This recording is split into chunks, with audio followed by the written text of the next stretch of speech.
can't get fucking any of the old, like, original. You can't get the Chronic or Doggy Style. You can't get any of the Tupac stuff. They pulled that too. Any Death Row Records jam has been pulled. And I was psyched when he bought Death Row, and I still am, but like I'm not thrilled about that. You know, I'm like, really fuck, is. Man.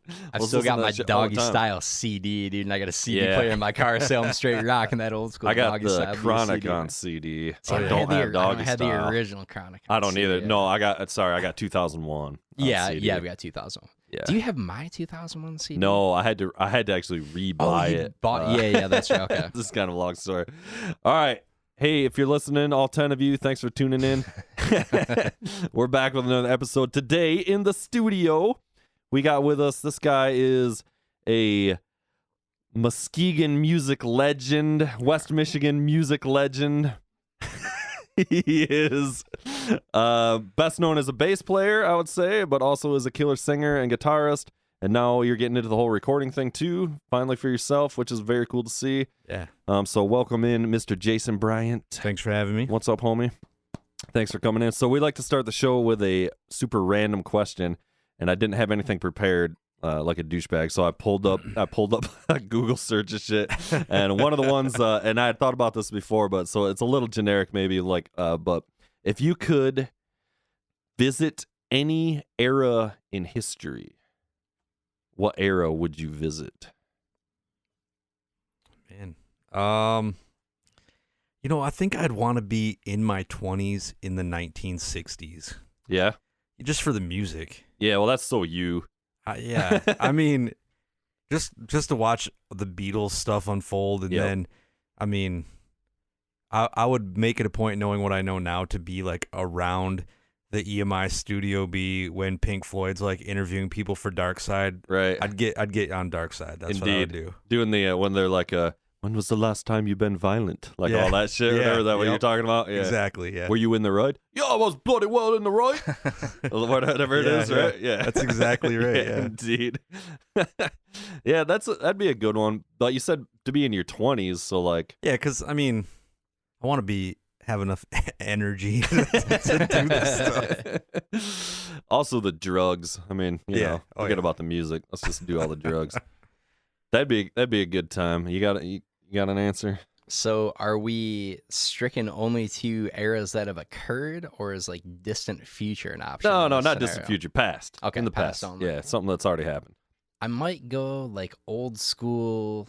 I don't know the exact era, but like when language was starting to develop, like super fucking old school caveman, Neanderthal era, probably shortly thereafter, I guess more specifically. But when that whole shit was going down and people were just learning how to communicate and everything like that was breaking. So you just sit there and watch people like, what would you do? Like point at something that's like point at a rock and be like, rock. But not say rock, be like, I don't know, like, automobile, and then that some modicum of actual language being developed. You know, I'm out there just doing a Dennis Miller set. So what's the deal with that?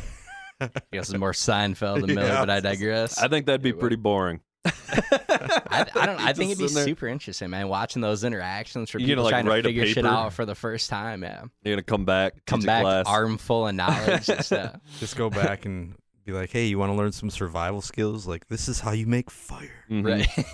They say, or not they say, but there's that whole thing about how fucking people developed language by taking mushrooms and all that. You know that? I've heard about that. You heard about that? No, it's called. It's kind of interesting. It's Stoned Ape Theory, right? You heard about? Do you know who Dennis McKenna is, or what's his brother or whatever? Terrence McKenna. Well, these were these guys in like the '60s or whatever that were doing all the acid. These were like the fucking psychonaut acid. Whatever, you know, exploring DMT, all that. mushrooms, all the above psychedelics. Yeah. So he's like huge in that whole like hippie world, whatever, and you know, but all this. And one of their theories is that people were people now because we started eating mushrooms, and that's what changed our brains into being people. Oh yeah, like it triggered something in our brain chemistry and enabled us to have empathy and communicate. 100%. I think the whole thing is like, so as apes were previously in heavily wooded areas and food was abundant and they were doing that, then the Earth's temperature started to heat up. Things became more plains-based, at which point they had to come down from said trees and start foraging for food, found mushrooms as a source. I think this is also largely debunked by people who actually know shit and weren't tripping balls all the time. Data. It's a fun theory, though. It makes sense. Well, I mean, but the thing is, you can't say, because it literally is like the missing link theory, right? It's what everybody's always been trying to figure out is, why are people, right? You know? So, and nobody knows. So it's like, that is just as good. I mean, to me, it's a better opinion than because God did it or whatever. I mean, well, in theory, it makes a lot of sense. Like psilocybin does all sorts of weird triggers in your brain and connects parts that it otherwise wouldn't have been connected. So it seems viable, but because God did it is easier. Exactly. So I got a bunch of mushrooms right here. You guys ready? Who's ready? And then they all stopped communicating. By the way, if that whiskey's tasting a little off, we dosed something we like to do to guests is get wildly dosed up on that or whatever. Have you ever done mushrooms or anything? I've never done mushrooms. I have thought about it a lot. All right. Well, like, jokes aside, let me know if you need some, because I got a guy who's got them readily available. I've done them a handful of times. I'm not like a huge thing. I've done acid a couple times. I think it is definitely something you should do. Like, take a, you got to like have a weekend, take a night, and have your records ready, you know, and whatever, and go to town. It's a good time. How you liking that whiskey? It's good. Yeah. Yeah. I would go to, I think fucking ancient Egypt would be my move. I think that'd be pretty good huge. call. Just to see if it's really aliens doing the shit. I mean, pretty much. Yeah. I mean, look behind you. You see all these alien books right here? Yeah. Oh, yeah. It's clearly aliens. No, I just think, I mean, all the above, right? I mean, like, there's a lot going on there. The thing is, you say ancient Egypt, too, and that was such a vast period of time, so, like, you'd have to narrow it down even more, you know? Those thousands of years. Here's why I'm going to tell you. Here's what I'm going to say. My answer is better than both yours, because in my scenario, I don't immediately get killed. Right. In both of yours, you guys are done. I think I would be like some sort of god. I'm thinking. Maybe. Yeah. Maybe. All fucking there'd be a bunch of fucking statues to the bald, pasty, ginger god. You know. Bill Burr, right? Rossicles. Like a Quetzalcoatl or whatever that shit. You know about that shit, the Mayans and whatever. They think one of the dudes from Spain or whatever came over, and I forget which one, but he had like sandy blonde hair and was like super pasty or whatever. And they think that like one of these gods that they were worshiping or whatever was actually just this guy. You know, that's how that shit goes. That's kind of awesome. Yeah, indeed. It's like, yeah, I'm sweet. We have guns. My name's Ted. Soak me in a little bit. I'm choice. Well, that's like that. What do they call them? The fucking the cults, like that happened in World War II, where the pilots were landed on the islands. You know about that? No. So like, and this is like, and they extrapolate this to actual theories about like bigger shit like this. Is that pilots in these little islands in whatever, the Philippines and wherever during World War II, they were making landing strips on all these little islands to island hop and do all that. And they were bringing their stuff and they would give it to the fucking Aboriginal people or whatever, the native people Keep there. them happy. Yeah, and et cetera. And it was like, you know, everything from chocolate to technology to whatever, right? And then they left, and these fucking people were like making like effigies of like airplanes out of fucking sticks and shit, and like literally created they call them like a cult, you know. It's like literally a religion, and they're trying to make these things to make them come back, you know. So they're like, the landing strips and everything are all like become holy sites and shit. And this is literally like ancient alien theory shit, and that's what so they extrapolate that, saying this is an example of that. This is what ancient people also used to do when UFOs landed here, and that's why we have these giant stone monoliths and shit. It's the same shit that people do. It's either aliens or slavery. Take your pick. How did the pyramids get built? Well, This praying to Richard Branson and the god of Virgin Airlines. Like, yeah, so I don't know. It is crazy, though, if you look back, even not ancient history, but pretty recently in comparison, if somebody says something with enough conviction, like Joseph Smith. Yeah, right. Like, hey, right. God spoke to me and told me to pull this book out of this hat, and no one else can see it but me. I got the special glasses and that's whatever. a solid long game con, in fairness. Yeah. What was he, like 14 or 15 when he pulled that off? Too and kudos was to him already, for pulling sorry to interrupt you, but he was already a convicted fucking fraudster or whatever. He was actually like already like known to be a fraudulent person, like, you know. I mean, all right, so then you take that, but then jump forward in time and you got L. Ron Hubbard, a guy who was a famous science fiction novelist, and now all of a sudden, oh yeah, there's this real religion, and it happens to be exactly like all these books I've been reading. That's the most absurd thing to me. Like, the guy writes fucking fiction for a living. Like, by definition, he's creating this shit. And he was also quite open about it. Like, he was literally like, his friends and shit, he was like, yeah, I'm going to start a religion. Like, I'm just going to start writing. For the tax breaks. A religion. Seriously. Yeah, literally, yeah. It's awesome. But it speaks to how much people want some fucking master answer, right? Yeah. Like, life is complicated as fuck, and if there's some magic bullet out there with some alien spaceship, like, I'm sold. The whole program makes sense if you think about who here's who, like, you look celebrities, right? Like, that's what I'm talking about. So the whole system's set up that if you have X amount of dollars, you can get these treatments, and that brings you to the next level, and you're more involved. So to feel like you have a place and that you're important in this place, all you need is a lot of money. And if you're a celebrity with a lot of money, it's the easiest path to feel like you're part of something. Right. And because the celebrities, they want those celebrities to boost their image, so they treat those celebrities like gods. Literally bring them anything they want, girls, drugs, whatever, you know, like anything they fucking ask for. It's just a grand PR scheme, like, literally. You know, it's let's get powerful people with a big voice and a big breadth of audience and get them going on this train. But as far as like actual religion, my theories were always like, A, you know, the obvious one, just common misunderstandings, people with limited knowledge trying to figure shit out. B, people going, we are fucking out of control. We're killing each other with rocks and fucking sticks, and we need to set up some rules to keep these fucking crazy fucks in line. Yeah.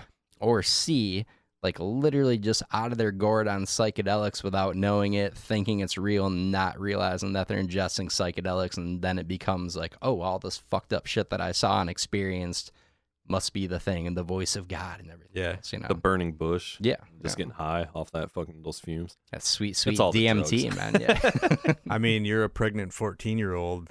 You're either going to get stoned or you're going to say that God impregnated you with the savior of mankind. It's like, well, it wasn't me. I don't know. The funniest thing happened to me, Joseph. The most immaculate of conceptions. Indeed.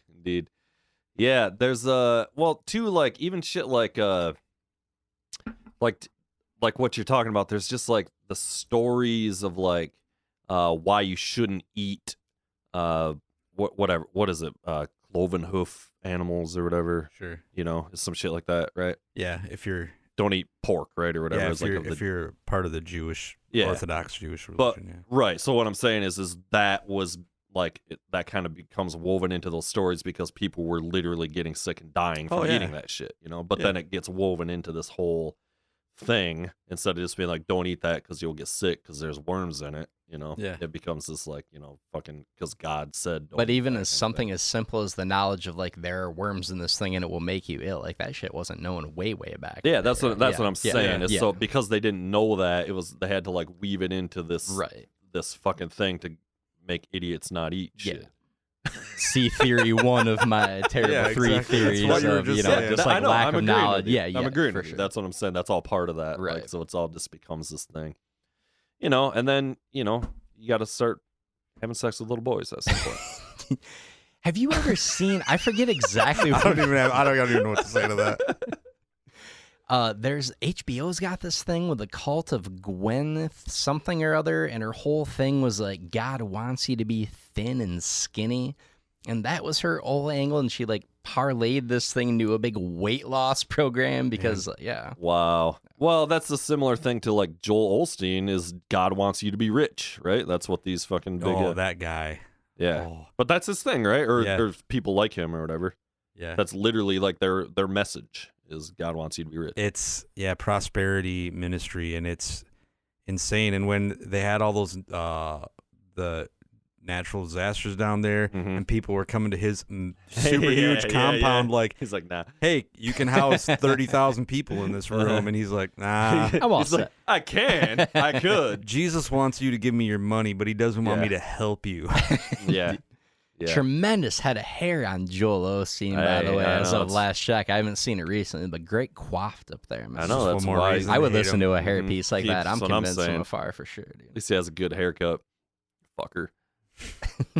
Didn't he? I mean, he was cheating on his wife and all that too, right? I mean, I'm sure, right? Undoubtedly, dude. That kind of power and stuff, like those guys are the most scandalous motherfuckers, dude. Yeah. Nobody can handle that kind of like everybody in the world looking up to you, you're this huge figure, like tell me the way. Like It's preposterous. Millions of dollars. And again, not paying taxes on that shit. That's fucking kind of crazy. Yeah. It's nuts. we gotta start our own religion, man. Yeah. Let's get on that. I've been trying to start a cult. It's just I don't have the head of hair. Indeed. The best I can do is a podcast with a bunch of idiot friends of mine. Are you You feed me the knowledge. I'll get the quaff going up Conan style. Yeah, Get a you big dominant side part. We'll tag team that. I'll be shit, bro. like I'll be the guy in the shadows in the robe, and you'll have to be the front man kind Indeed. of thing, you know. Pay no attention to the man behind the curtain. For sure. Oh man, so I went to this birthday party last weekend, right? It's a buddy from my golf league who's the husband of a friend that I used to work with, right? So beforehand, I'm outside in the backyard. I'm doing all this fucking yard work, real manly stuff with axes and saws, you know, because that's how I get down, all sweaty. I'm like, I'm not putting a shirt on. I'm going to go walk the dogs. Like, I got to walk the dogs after this. It was like 110% humidity, and I'm white trash. So I'm like, I'm not putting a shirt on one bit. So I'm walking around the neighborhood, which I do pretty often, and I'm hearing all these cars start honking at me and waving, like cars I don't recognize. I'm going, what the fuck, man? But I was real busy beforehand. I didn't look at my cell phone for a while. So finally, one of the cars stops up ahead of me, and another old coworker pops her head out. She's like, hey, our two friends are having a party for the birthday, blah, blah, blah. Kimmy said she was going to invite you. Hadn't seen my phone. I'm like, okay. So, like, long story short, still pretty long. I'm walking around like shirtless fucking white trash, and like all these old coworkers that I used to know from back in the day are coming. So I get to the party. This other dude who I also know from golf league, who is also the husband of this girl that I used to work with. Right when I walk in, you know, I say my hellos and everything, and immediately he hits me with the, you know, the shirt's a good look for you. It's like, oh.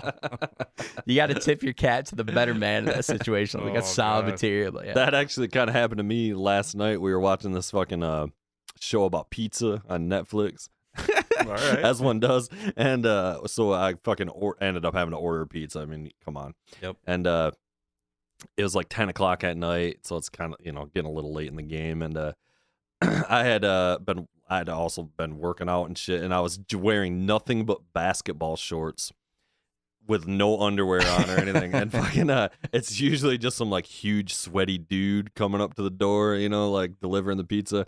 And I answer the door, and it's like this girl, of course, you know, and I'm standing there, no shirt on, nothing, like 10 o'clock at night. Crank hanging out of the basketball shorts, clearly outlined there. Just like... Word up, girl. Yeah, she was like, I feel like she was literally taken aback a little bit. She like stepped away from the door a little bit.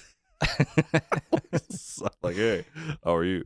What he fails to mention is she was 14 and he was actually watching a documentary on Pizzagate, not actual creation of pizza itself back in the day. Nice. You want to check out my basement? Yeah. Got a great audio setup down there. If you want to do some mic checks with me. You know. Step up to the mic, bitch. As Rick Beam would say. So what have you been up to, man? You've been fucking, I know you're making some music and shit. Trying to figure out some new recording stuff, and I'm diving into the world of plugins right now, and that's new and scary. It turns out that in my 40s, I don't like not knowing things. Yeah. It's the funnest part. Dive in. Man. Yeah, that was awesome when I had like Ample an time. abundance of free time. Yeah. What are you using? I mean, you using Logic? Yeah, so No? I've got Logic, and I'm using an Apollo Twin, so that comes with the whole console thing, and I've been buying Universal Audio plugins, and it's definitely one of those things that you end up spending a lot more money on than you ever think. I found lately, like when I kind of redid my shit a few years back here, and I kind of actually started getting away from like plugins and like you don't have to have every plugin, and started like I kind of rethought my whole thing to being like, that's when I got super into microphones. Was like I'm gonna go with more just like fewer higher quality pieces of like high end mics, high end pre's, high end pedals, and then I just like I'm like, I don't need every fucking plugin in the world. I only use a small amount of these. Yeah. So that, I don't know, I found that was way helpful to me to actually completing shit too, because then you're not fucking just like, and don't get me wrong, I still go down those rabbit holes and buy shit. But. Well, for me, it was like, so I came into it knowing basically nothing about like compressors or EQs and all this stuff. Like, I mean, it gets so in depth. But the thing is, with the Universal Audio, they do 14-day trials of everything. So I would like just record something and listen to it and monkey with the plugins for 14 days, and then they'd go away and I'd try something else. And I mean, it's exactly what you're saying. Like, right, what do you really need? Like a compressor that you like, and I've been using the API channel strip to like shape my direct input bass signal. You know what I mean? Like that sort of thing. So, I don't know. I haven't spent a ton of money on plugins, but I have spent a little bit. The first thing you're going to want to brush up on is the Clark Technic compressor, the finest of all compressors, used by Sam Smith, if I remember correctly. Do you like the LA2A better? Yeah, I'm actually probably going to sell the 1176. I use the plug-in wise. I use the 1176 a lot more, actually. Yeah. Well, it's more useful for kind of like it's more of a Swiss Army knife a little bit, where this is really vocal centric, you know, and that's really all I use them for. I haven't even fucking turned them on in a long time. I'm a big fan of the LA2A style stuff though. Yeah. And these Clark Technic units are, they're like about the cheapest clones you can get of these. Yeah. And they're pretty fucking awesome. So yeah, I'm actually gonna sell this guy. So when you're ready, might have to talk. Mm-hmm. Don't because if that's your one, I mean, people love these. And well, there's also this whole thing about running one into the other and all this shit that's like supposed to, magic and all this, But so this room you're in right now, you can see back here is where the actual vocal booth is. Back there. Everything here is about recording super high end vocals, the mic pre's and everything. So that's why, it's all about this and whatever. So. To your point earlier, though, man, like totally agree. And it shouldn't be this way, but it kind of is, right? Like the older I get, the worse I feel about not knowing things, which is absurd, right? Because there's an infinite amount of things to know. But like when you're younger, you've got the air cover of like, oh, I'm young and ignorant. Yeah. And when you feel stupid about something when you're older, it's just like, well, I think it's like technologically speaking too. Like when I was a teenager, I had to learn things, books, or like talking to people, having conversations, and now I have the entire width of knowledge in my pocket, and there's so much like, oh, how do I get a good sounding vocal chain? Well, here's 8,000 people to tell you 8,000 different ways to do that, and it's just like you just I fall on these rabbit holes of like chasing this idea, and at the end of it, I feel like I know less than when I started. Can we dive a little deeper into the concept of talking to other human beings? This is something I feel not many people are familiar with these days. Me too. I try to make a point. I've actually gotten into arguments with people that are like, there used to be this thing people used to say, you guys probably remember, where they'd go, Google it, or don't you know, you never heard of Google or some shit like that? Or like people would like say that to you like online or whatever, like if you ask somebody something. And I'm like, yeah, but I want to fucking speak to a person that knows, and they can like answer my actual questions. Sorry, like, I'm trying to have a conversation with you. What a dick move that is. Yeah. Like, but like you kind of get I don't know. You see it both ways, and like obviously it's great to have that amount of knowledge at your fingertips, but also like the broad blanket Google answer is not the end all be all, and like largely it's not necessarily specific to exactly what you're trying to get to. There's nuance to things, which another thing, by the way, like nuance, like when did that go out the window? Not exactly sure. Like, I want to speak to an expert. You know, they can answer my actual questions that I have in real time. I don't need the review from Clark Technic telling me why Clark Technic is great via paid ad. Like, can I speak to a fucking human being who has used this piece of shit and can tell me Clark Technic? I gotta reach out to Clark Technic. Clark Technic. Sponsor this fucking podcast, because we've been joking about these fucking things, and they're not even hooked up right now. They're literally are. You can turn them on, but they don't do anything. That's why we got the inferior sound, Clark Technic. If you're out there still looking for sponsors, I've been thinking about not to keep talking about it, but I've been thinking about actually getting a fucking 4-channel like rack compressor to run on this here for doing this, just to run a little bit of compression. At the time, you know, running in, because obviously I'm compressing it and everything in the box. In the box. Yeah, man, but recordings, it's a fucking endless journey, dude, and it's okay to not know shit. I mean, it takes years. It takes anybody years. Well, so, like, the other really frustrating thing that I've come across with recording myself is that I'm realizing how much worse I am at things than I thought I was. I will spend 3 hours singing a part that I've sang a million times and thought I could, like, and thought I had down. Like, oh, I know what notes I'm singing. And then I listen back to the first 5 and I'm just like, well, who are you? Do I need to like track a piano line so I can hear the exact note? I mean, it's just, you get a lot better as a musician when you start recording yourself. God, but I really hope so. Also though, bro, and nobody's struggled with this more than me, is it's also hypersensitivity to your own voice. Everybody hates their own voice. And like, you know, you were doing that Beatles tune when we did the mic shootout or whatever. And to me, every one of those is fine. And you're just doing it on a whim, you know, and like, obviously you've sang that song a million times or whatever, but it's what I'm saying is like, to me, listen, I'm like, this is, you know, it's fine. It's great, you know, but you might be listening to it and be like, God, this is terrible. I know I can sing this song a million times better, yada, yada. So, and again, like I'm saying, is nobody struggled more than this with me. Dude, I've done way too many takes at times and shit. And it's just, you know, you learn to kind of like now I'm able to like do a song in like way like quickly, you know, and it takes a lot of work to get to that point. Well, it's very similar to the way that I thought I was hilarious until I started listening to myself on this podcast after the fact, and then realized, oh.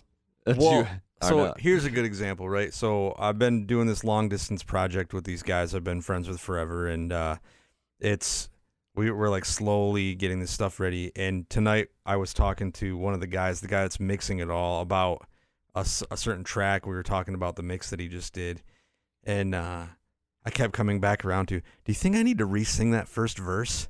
And he was like, no, I think it sounds great. What are you hearing that I'm not hearing? So I like went back and started listening so I could be very specific about what I didn't like.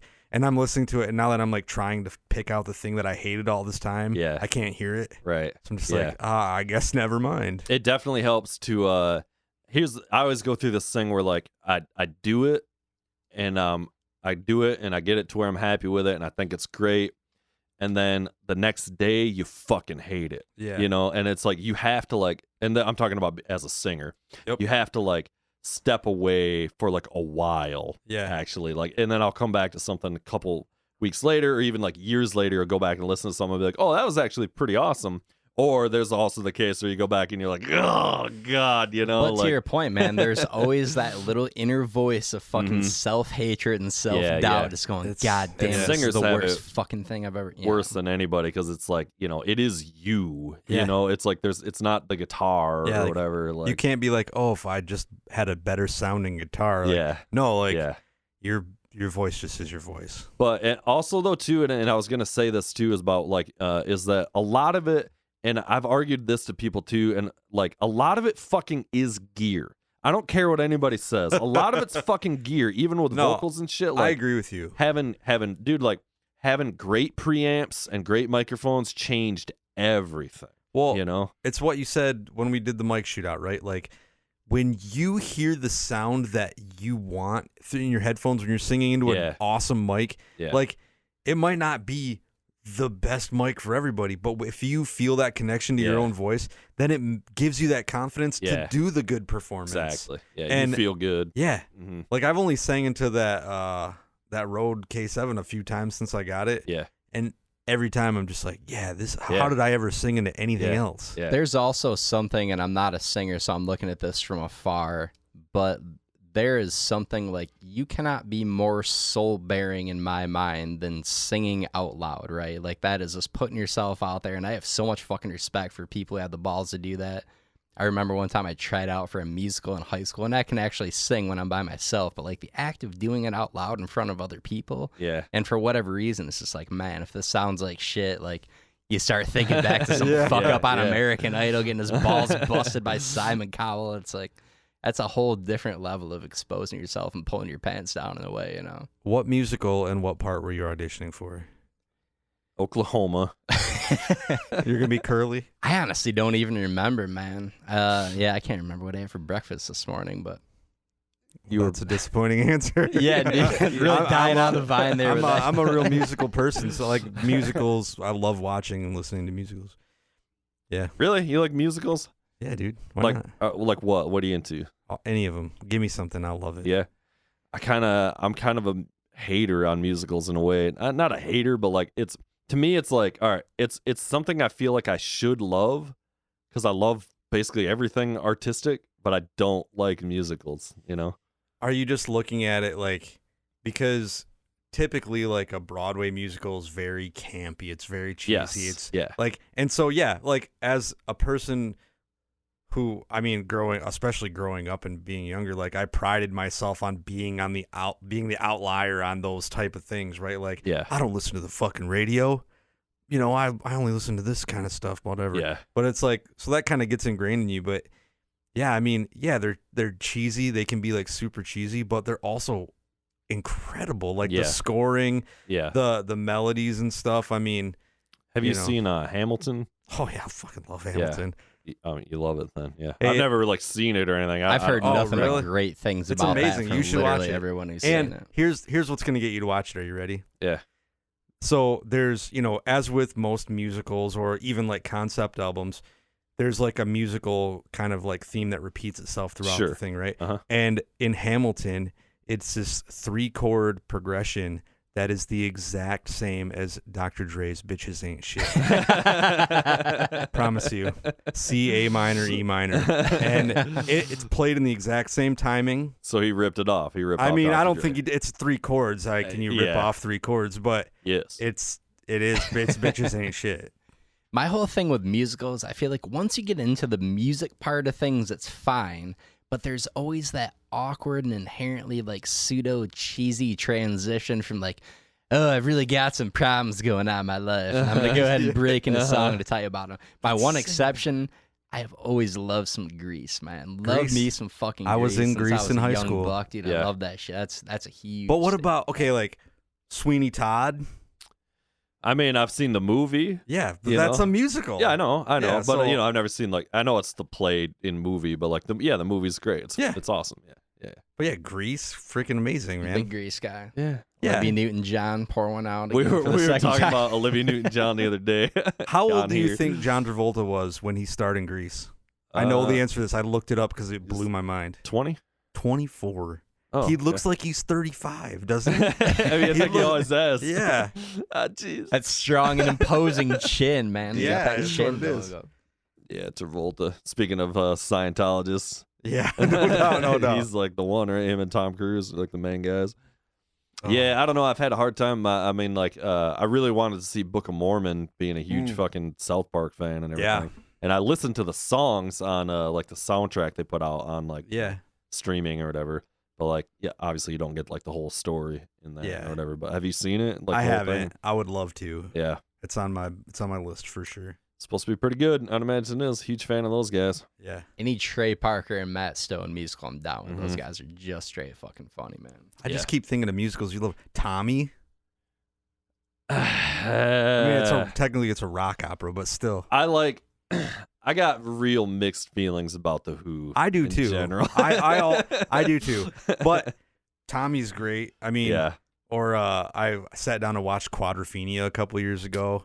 Okay, That's so is that they got a movie or something? It's not really a too? musical. Yeah, it's a movie that's just filled with the Who's music. Yeah. But it's not like the... I've only listened to Quadrophenia literally like once. I had the double CD and I played it all the way through while I was working on something because my buddy was telling me, George Naughton, shout out to George, he's a big Who fan, and he was preaching it to me real hard. It's his favorite album, yada yada, so I definitely gave it, and I liked it, but I'm not a big Who guy. Josh, my brother, he was definitely more into the Who than I ever was. I'm not. The Who is so hit or miss.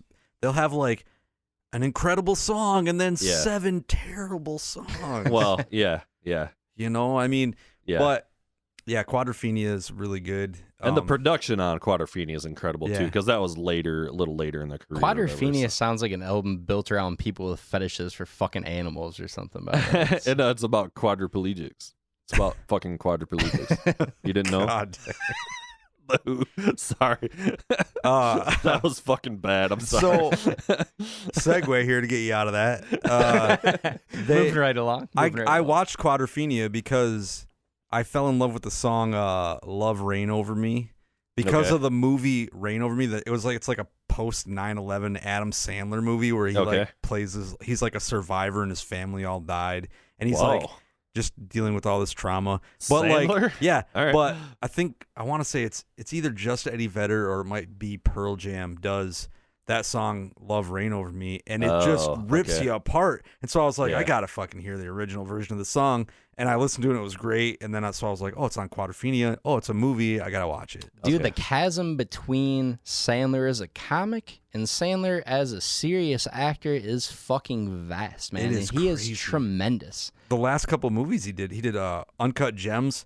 Uncut Gems was choice. It's a 2-hour panic attack for me, man. I loved it, but the whole time I was like, great, I thought. Something's about to happen. Have you watched there's that Hustle movie, which I haven't seen yet, but it looked amazing. It was good. Amazing. Okay, that's so good to hear. You know what I thought about that one? Tremendous serious actor. Worst movie ever. Yeah. I was wondering when you're gonna break that. Breaking out that soundboard, baby. That's good. Got the new sound clips going, but I don't know where they all are. Yeah, so I'm trying to figure. Just gotta hit them at random. You didn't like Hustle. I'm kidding. I actually never saw. I was just trying to work into the. I got you. Just trying to get in that comic book guy material sooner than later. I always felt the same way actually about Robin Williams. I was not a fan of Robin Williams as a comedic actor or as a stand-up. Like I don't like high energy stand-ups. Like that's not my whole deal. Yeah. But him as a serious actor, he fucking knocks it out of the park in everything that he does. Insomnia. Insomnia was a great flick. What Dreams May Come. That was I never great. saw that. Oh yeah, 1 hour photo or whatever it was. Crazy. Real creepy. That was a real great movie. Awakenings, where he plays the doctor in the dementia unit. That's Patch Adams. Very similar movies. And then the token answer, but Good Will Hunting, man. He is so fucking good. Which I kind of hate that movie though myself. Not gonna lie. I love that. Not gonna lie. Man. I kind of because you're so wicked good, smart. I kind of hate it. I don't know. How do you thought like it was them apples? Overrated. I really didn't like. And I need to watch it again because whatever. I was 14. It is overrated, but it's still a good movie. I'm sure. See, I didn't like like Minnie Driver or whatever. I thought she kind of sucked. I don't believe you as this person's love interest, Minnie Driver. See, I never watched it when it came out. I watched it like 5-ish years ago for the first time. I saw it was in the brilliant, theater man. when it came out. Was that Gus Van Sant? Yeah. I think. Yeah. Indeed. That's the movie that broke Elliott Smith's career. Right there. What? They threw one of his songs on the soundtrack for Good Will Hunting, and nobody knew who he was before that. Yeah, true story. Elliott Smith? Elliott Smith. Well, I thought he was from some huge band. No, he was in a local Portland band called Heat Miser that people cared about after the fact. I'm thinking of somebody else. Sorry, I'm you're gonna good. pedal back on that. Yeah. Thinking of like I don't know, Johnny Marr or one of those guys. There's a lot of those fucking cats that were in like sure. bands. Yeah, I got nothing else on that. All right. So I got to tell you guys about this thing my wife and I have been doing. Wait, what? No. Right. So it's a clean podcast. It is. By the way. It is. So it's this game that we've been playing, and she I don't know if she read about it somewhere or somebody she knows was doing it, but she told it to me, and then I immediately did the thing, and she fell for it, and so now it's like you're trying to trick the other person into saying who, right? Okay. So I'd be like, oh, guess who I saw today? And she'll say, who? But if you know that you have to answer the question with who, you should know that this is coming. And then you say, Dave Thomas, the founder of Wendys. And it's the dumbest thing ever. But she was telling me about it, and I was like, all right, like, I'm going to get you. And so, like, almost every night, one of us falls for it. We'll just be, like, watching TV.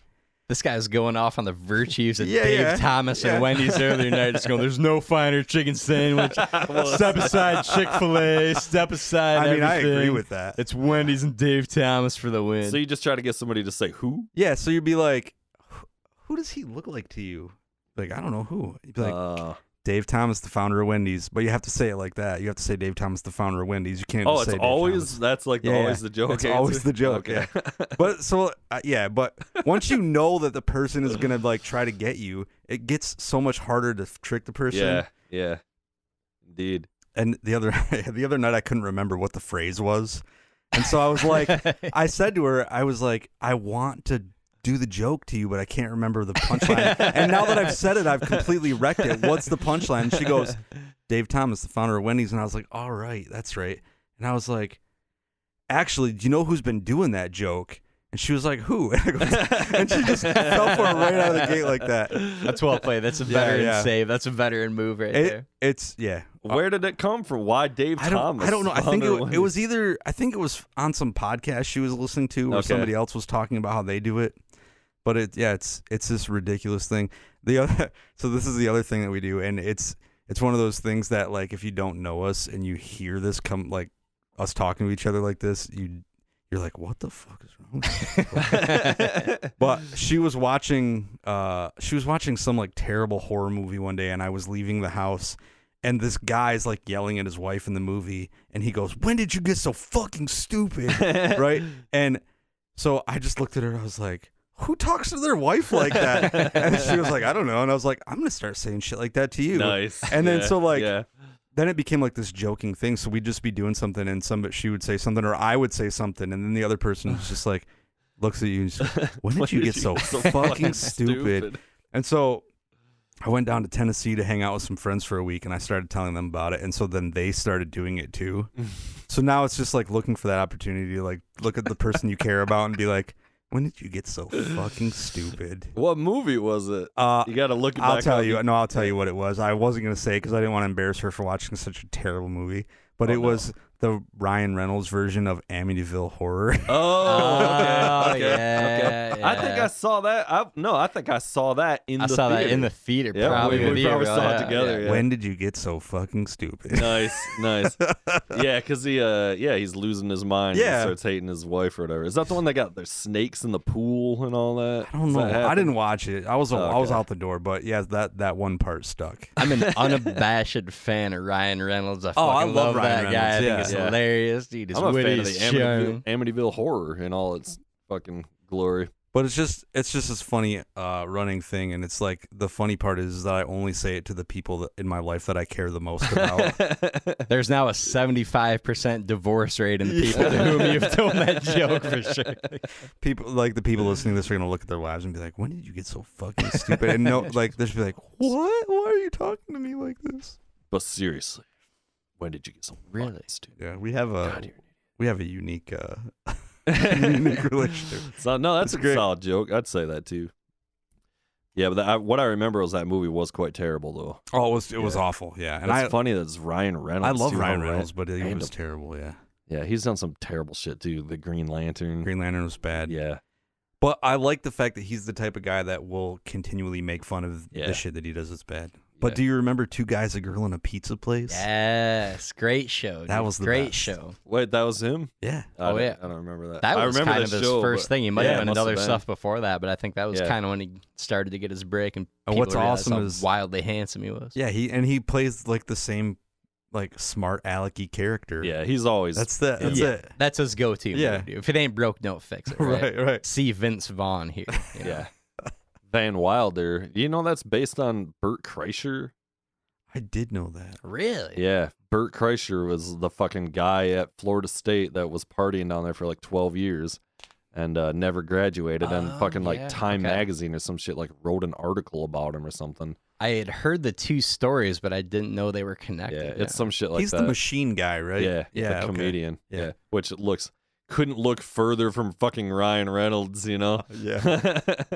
So as part of that, as he was doing Van Wilder, one of the character studies in air quotes, he's going college to college, i.e. just banging sorority broads in each one, I would assume, but, trying to get like the college lifestyle thing going you gotta on. research. Whitney Cummings used to work at a college newspaper and interviewed Ryan Reynolds Oh, really? as a college student when he was making his rounds to study up for Van Wilder. Little fun fact for you there. Weird. Yeah.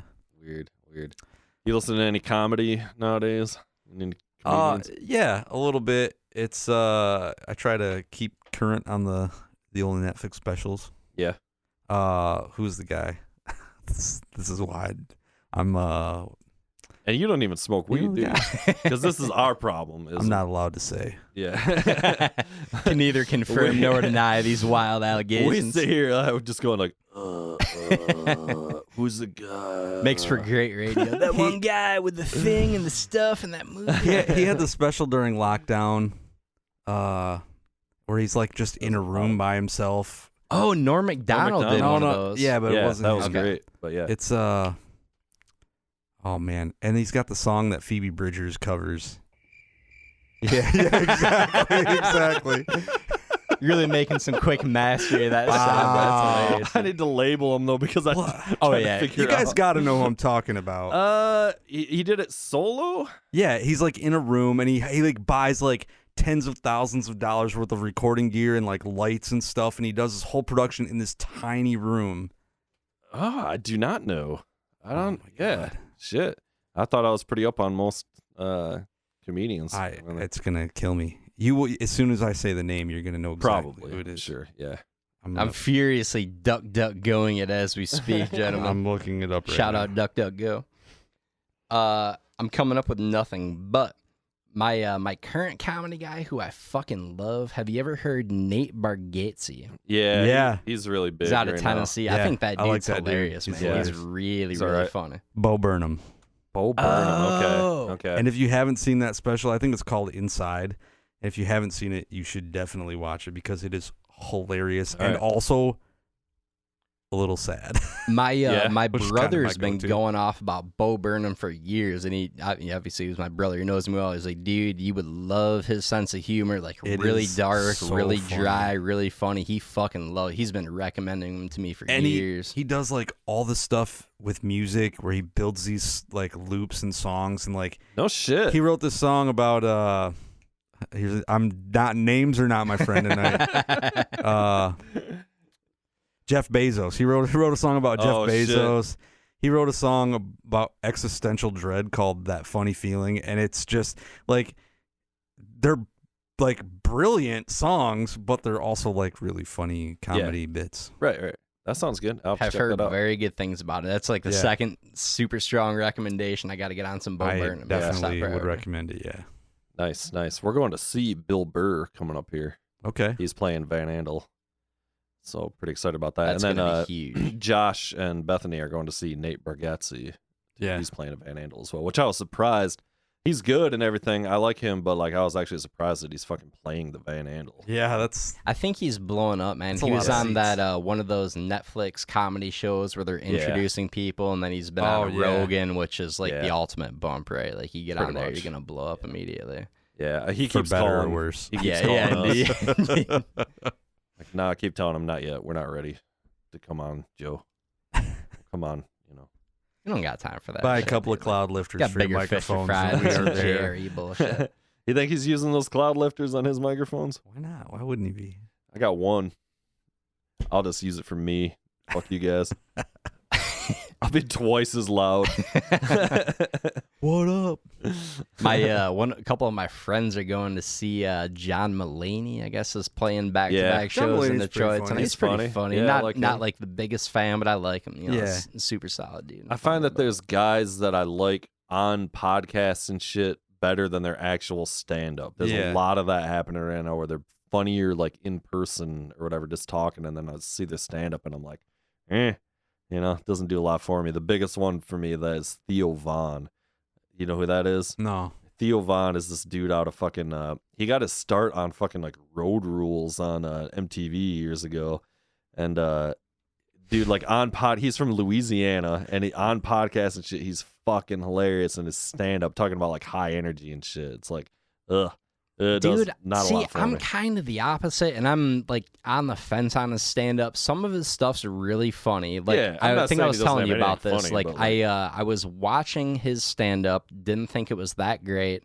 Then I went to bed listening to the rest of it and liked it far better without seeing the visual of him Without running looking at around. him. So, yeah. Well, he's got that Mullet mullet. aside. No, but literally just the thing about him running around. But I actually think his podcast kind of stinks, bro. Dude, I think his pod, but when he's on like Rogan and shit, dude, I think he's said some shit that it's just shit that comes out of his mouth. He's is far so funnier preposterous. on other people's podcasts Yeah. than he is good at hosting his own, which is an Correct. entirely different skill Yeah, set. But when yeah. he's interjecting, pretty funny, like carrying the conversation, I think driving it it's- as a host, not so much. It's easier to like comment on something than it is to like curate a topic Yeah, for sure.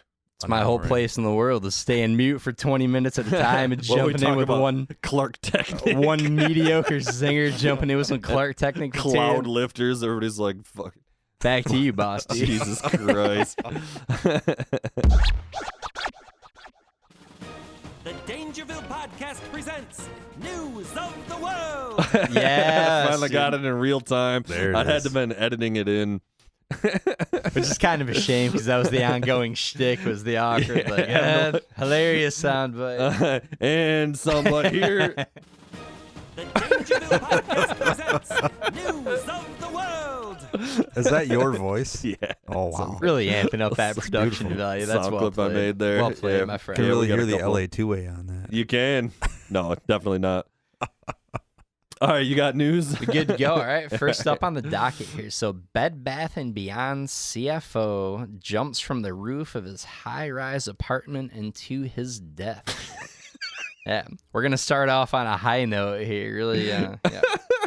Was that Pretty the sad. joke? No, Can I say a because- joke? Because I've got a joke. Yeah. Bed Bath and Into the Beyond. Yes. Unfortunately, that's far better than any of the material that I actually wrote beforehand.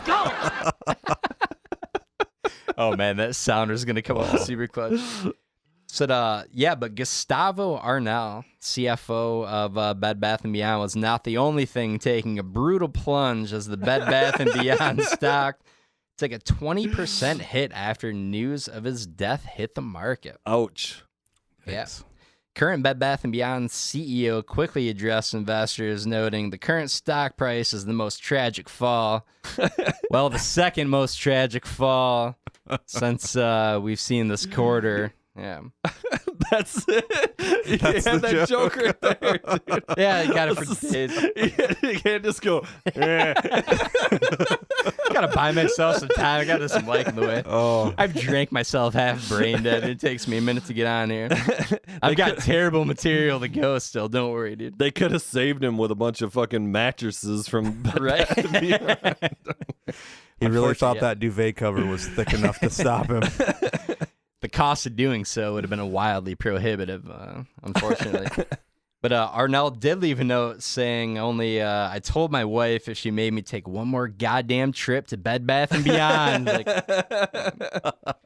But kidding aside, it's a pretty fucking tragic story, like not trying to make light of the situation. But his last words were the most depressing of them all, as he proclaimed on the way down, "We charge how much for a home roasting pan?" It's supposed to be a Giada at home roasting pan. And not that funny of a joke to begin with. Moving on to Boss D.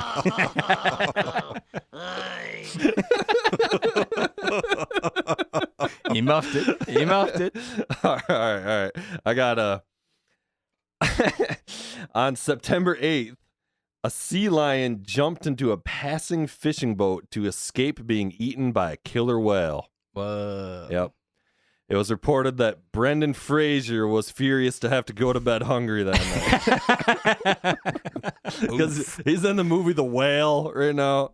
I gotta make sure I explain that one. No, you don't need to. I'm going to go ahead and do that in a couple of minutes here with my next news story. He's also super fat. All right. No, just break your balls. Go ahead, man. That's it. That's a joke. That's all I got. I'm going to go ahead and save my Brendan Fraser whale material and just pretend like none of that ever happened. We're just going to roll into it fresh. Yeah. Good. Let's do it. That's solid shit. And by rolling into it, I mean not right now, but in an awkward few minutes here. So moving on to a non-Brendan Fraser related story in the meantime. Fuck, Got them all in order here, Trash. It's going to work out in the end. It's going to work out in the end. All right. So Liechtenstein officials were rocked but not won by 2 earthquakes while debating the pros and cons of earthquake insurance. Yeah, they were talking about getting ready to bail on it for their citizens, and fucking 2 earthquakes hit. God just going, hey, it's me, God. Indeed. Like, go ahead and keep that insurance. But yeah, so potentially getting rid of earthquake insurance during an earthquake was the shakiest ground the Germans had tried to stand on since trying to deny, that other thing back in the day. But yeah, the quakes registered 4.0 on the Richter scale. I'm sticking with the theme of terrible puns, boys. Let's stick with it. Let's roll with it. But early in the meeting, officials deciding on the ballot were leaning towards a no vote, saying of the 39,000 residents of Liechtenstein, fuck them. That's probably pretty fucking accurate, honestly, dude. By the end, the bill passed in flying colors by a 479,068-0 vote landslide victory, with officials saying, no, we were going to keep it the whole time. It's all good. Never a landslide victory? Landslide victory. I like that. There's a joke there somewhere. Puns for days, yeah. The end. All right, here's my next one. A teen, it doesn't say where, breaks the world record with a 4.014-inch mouth gape. Whoa. In response, the Kardashians have redoubled their training efforts. Yes. Hey now. That's Jeffrey Tambor. We were talking about the Larry Sanders show. Larry Sanders, yeah. Hey now. Dude, I remember we were going off on that hey now material for days with no understanding where it came from, and then I watched the show. I'm like, oh Jesus. By the way, Boss D being real generous to himself on those sound effects. We were doing these knowledge bombs last time. We're going through it, listening to it after the fact. Everyone he drops go knowledge bomb, knowledge bomb. You know why? Because I fucking left. I left myself. I left myself when I was saying it where to put it. Indeed. Where you would say the thing and then just keep going, and there was no spot to fucking edit it in. And they weren't that great, in fairness. And they were not that knowledge bomb. No. All right, you got more? There, boys got more. All right, this one's terrible. We're gonna go ahead and skirt past that. I like how you called him fuckface after that mouth gaping thing. It's great. It's well played. Well played. All right, so Brendan Fraser making a huge comeback in his finest. A huge splash. Yeah, that would have been far funny. Really got a pregame on this. Button up this lackluster material. Note to self before next show.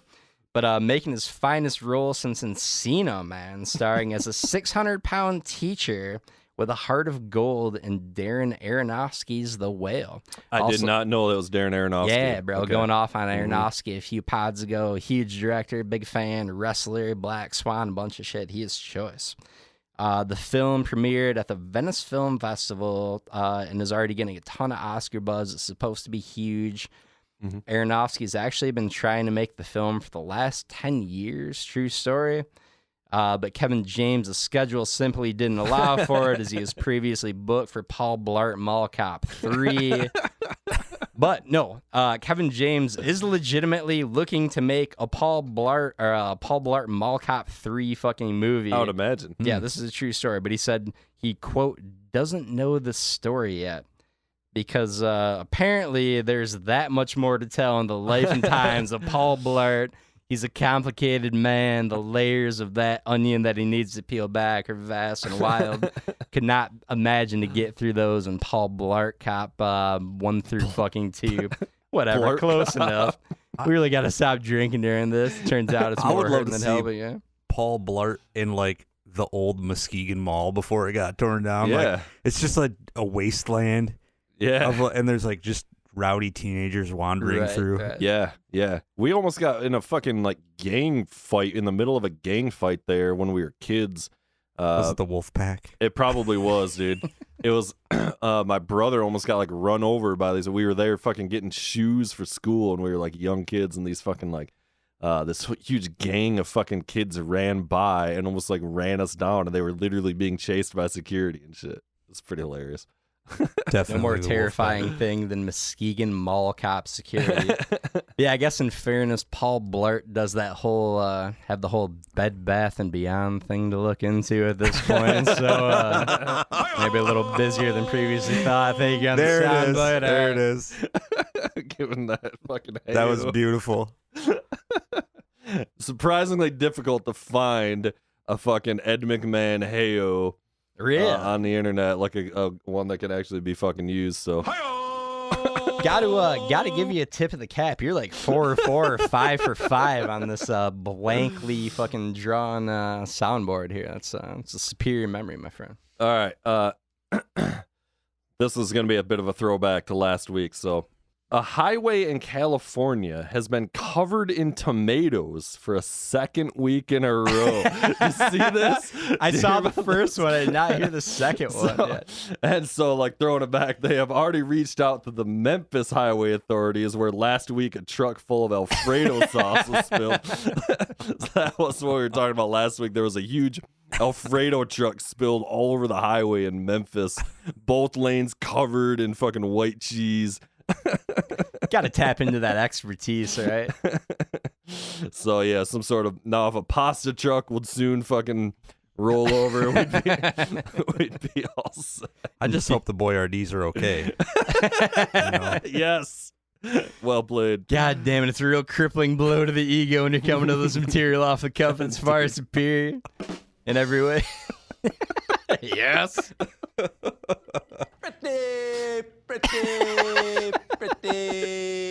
Pretty good.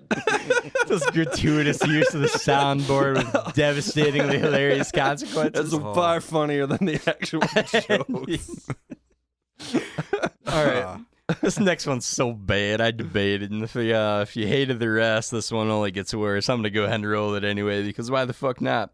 So a member of San Diego Zoo's African penguin colony has been fitted with a pair of orthopedic footwear to help it deal with a degenerative foot condition. So the 4-year-old penguin named Lucas has lesions on his feet due to a chronic condition known as Bumblefoot. Upon receipt of the orthopedics, grateful Lucas was quoted as saying, "Oy vey, these coins were killing me. This Bumblefoot's been my sugars." What? Yeah, for some reason, the penguin's an 80-year-old Jewish man with a wildly inaccurate accent. I don't write the news, I just report it. Can't be blamed for any of this, yeah. You should have went with a... Do you know who Bumblefoot the guitarist is? You know who Bumblefoot is? No. Ron Bumblefoot Thal is a shred guitarist, probably most famous for being a replacement for Slash in the new Guns N' Roses. And I his was going name to is say, it sounds like Bumblefoot. Buckethead. Yeah, similar Very kind very of good thing. vibe, huh? Yes. Bumblefoot. Should have won Bumblefoot. You didn't know Bumblefoot. Oy I had vey. nothing. I got Yeah. nothing on the Bumblefoot material. Yep. One of the Yep. terrible pieces of material I skipped over with some Merciful Fate stuff in the in that same vein, but we'll just keep right on moving. You got anything on the Queen?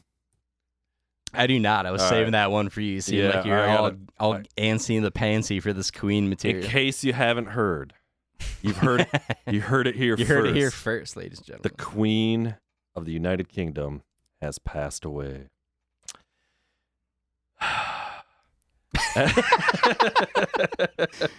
Really playing this one out. Insert sigh here. He's looking at his phone right now. I'm trying to remember these fucking terrible jokes that I wrote about it. Experts credit her long life of having close friends, her loyalty to the crown, and of course being a lizard person. So was it a lizard person? Let's give yourself one of those. Let's give a womp womp Yeah, there. where's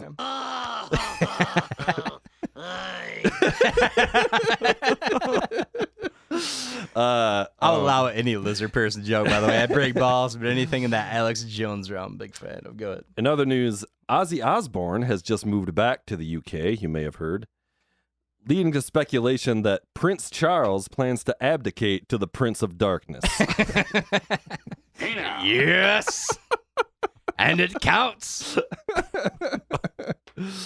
I'll allow it. And finally, this morning, it was announced that Spirit Halloween has already moved into Buckingham Palace.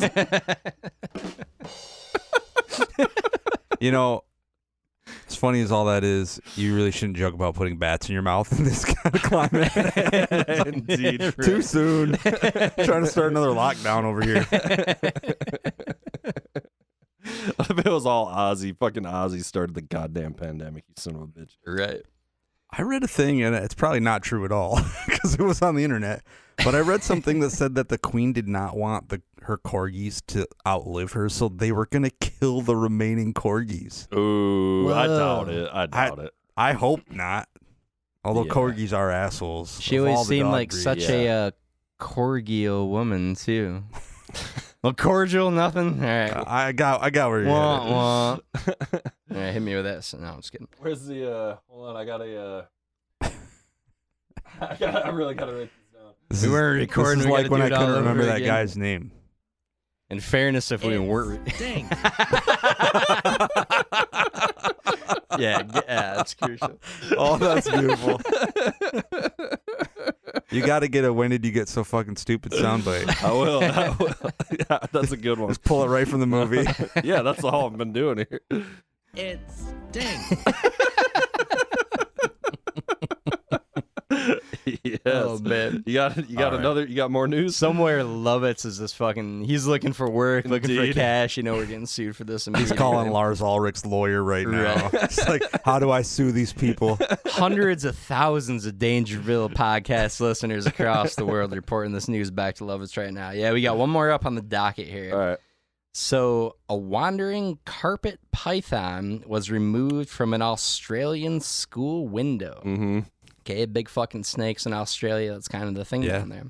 So, Stuart McKenzie of the Sunshine Coast Snake Catchers 24/7, because those motherfuckers do not take a day off, bro. They're always on call. He said, we headed over to the local school where a relatively healthy carpet python was hanging out in the windows of the main hallway. A few of the teachers and students didn't feel comfortable with it being there, so we headed out and relocated it. So, shocker that students and teachers were a little bit uncomfortable. The fucking 20-foot python or some shit. Like, big shocker there. A But carpet python? a carpet python. Okay. Yes, dude. Okay. It's not But, where I thought this was going. No, when asked about the incident, the teacher was quoted as saying, I mean, R. Kelly's crank is pretty big, but I'm not sure as I'd go so far as to call it a python. There it is. Yeah, carpet python was my nickname in college. Actually. Hey now. No, it wasn't. It's dang. No way, that's going material, and you know it, dude. Can't go wrong with that R. Kelly material. You rat bastard son of a bitch. No, I was the crickets go. If there's a too long. bad R. Kelly joke, I've yet to hear, my friends. That's solid gold. Oh, So have you guys heard that Jason Momoa has cut off all his hair for charity, raising money for awareness for plastic in the oceans? So far, he has not returned my calls for a hair transplant purchases.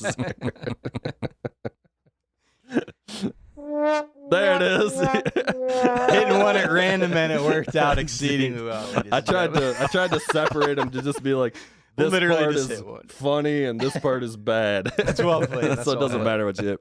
We probably need more This Is Bad Rose Yeah, based on the way indeed. the last two news reports have gone in a couple of weeks. I got one more. Do you got any more? I'm tapped out. I don't even have jokes about this. This is just real. The jokes are fucking right itself. Steve Bannon. You seen this? You hear about this? Steve Bannon has surrendered to a New York court in the Wylder case. You heard about this shit? This is for real. He is charged with pocketing more than $1 million in money from the We Build the Wall donation. In his defense, Bannon said, "I told you I'd build a wall. I just didn't say where." That's my joke, which is not great. But for real, this is happening. 2 other men involved in the We Build the Wall project pleaded guilty in April. So obviously this is a real thing. They put this out there. We'll fund the wall. You fucking send us money. And then they just pocketed it all. And they're like, didn't build shit. And now he's being like, this is just fucking because of the midterm elections and blah, blah, blah. You know, this is why We got robbed. It's the Democrats. It's the left wing. Those fucking left-wingers. Thanks a lot, Obama. Thanks, Obama. They literally robbed their donors, just pocketing millions of dollars. Jesus Christ. Dude, that shit goes that way more often than not. yeah. Man. All these nebulous fucking XYZ Charities funds. and Give me a almost fucking all break. kinds. Oh, yeah. Like that, yeah. It's Who just would have thunk hilarious. somebody from that whole regime and administration was less than truthful? We It's built the shocking. wall, just keeping the money. Ugh. It's a veteran move, dude. You gotta kind of respect it. I never said where or when. Exactly. This wall's coming, guys. We're gonna build it. Listen, I'm gonna need more money. Yeah. All right, this has been. Podcast presents News of the World. I need to get a new one that says "This has been news." You know, like Yeah. the outro one. Indeed. Oh, it's gold material. Dude. That soundboard's gonna really ramp things up here. That's probably gonna be the push we need to get us over the edge here. Looking to move into triple-digit listeners as a result of the soundboard for sure.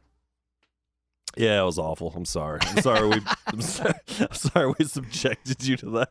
It's all gold material. I stand by it. Oh, I'm glad I got to be here for the birth. You are correct. Just gotta keep digressing slowly into that wacky morning show material, dude. Just leaning on that Pretty much. soundboard. That's where it's at. Dude. Let's be real here. Crazy Ira in the douche. Yeah, unfortunately, I almost want to get another one, and like I need even more hilarious. You do. Oh, You need know? soundboard. Need options for days. Yeah. At least 3 times. is Need what you have far now. more Indeed. love it Yeah. sound bites. Dude. At least 2 to 4 more. Somewhere in the neighborhood of. Yeah. Yeah, it's been a kind of a preposterous amount of time. Worth it. The juice was totally 100% worth the it. squeeze, man. It's gold. It's the only thing saving this lackluster segment, to be sure. Oh God.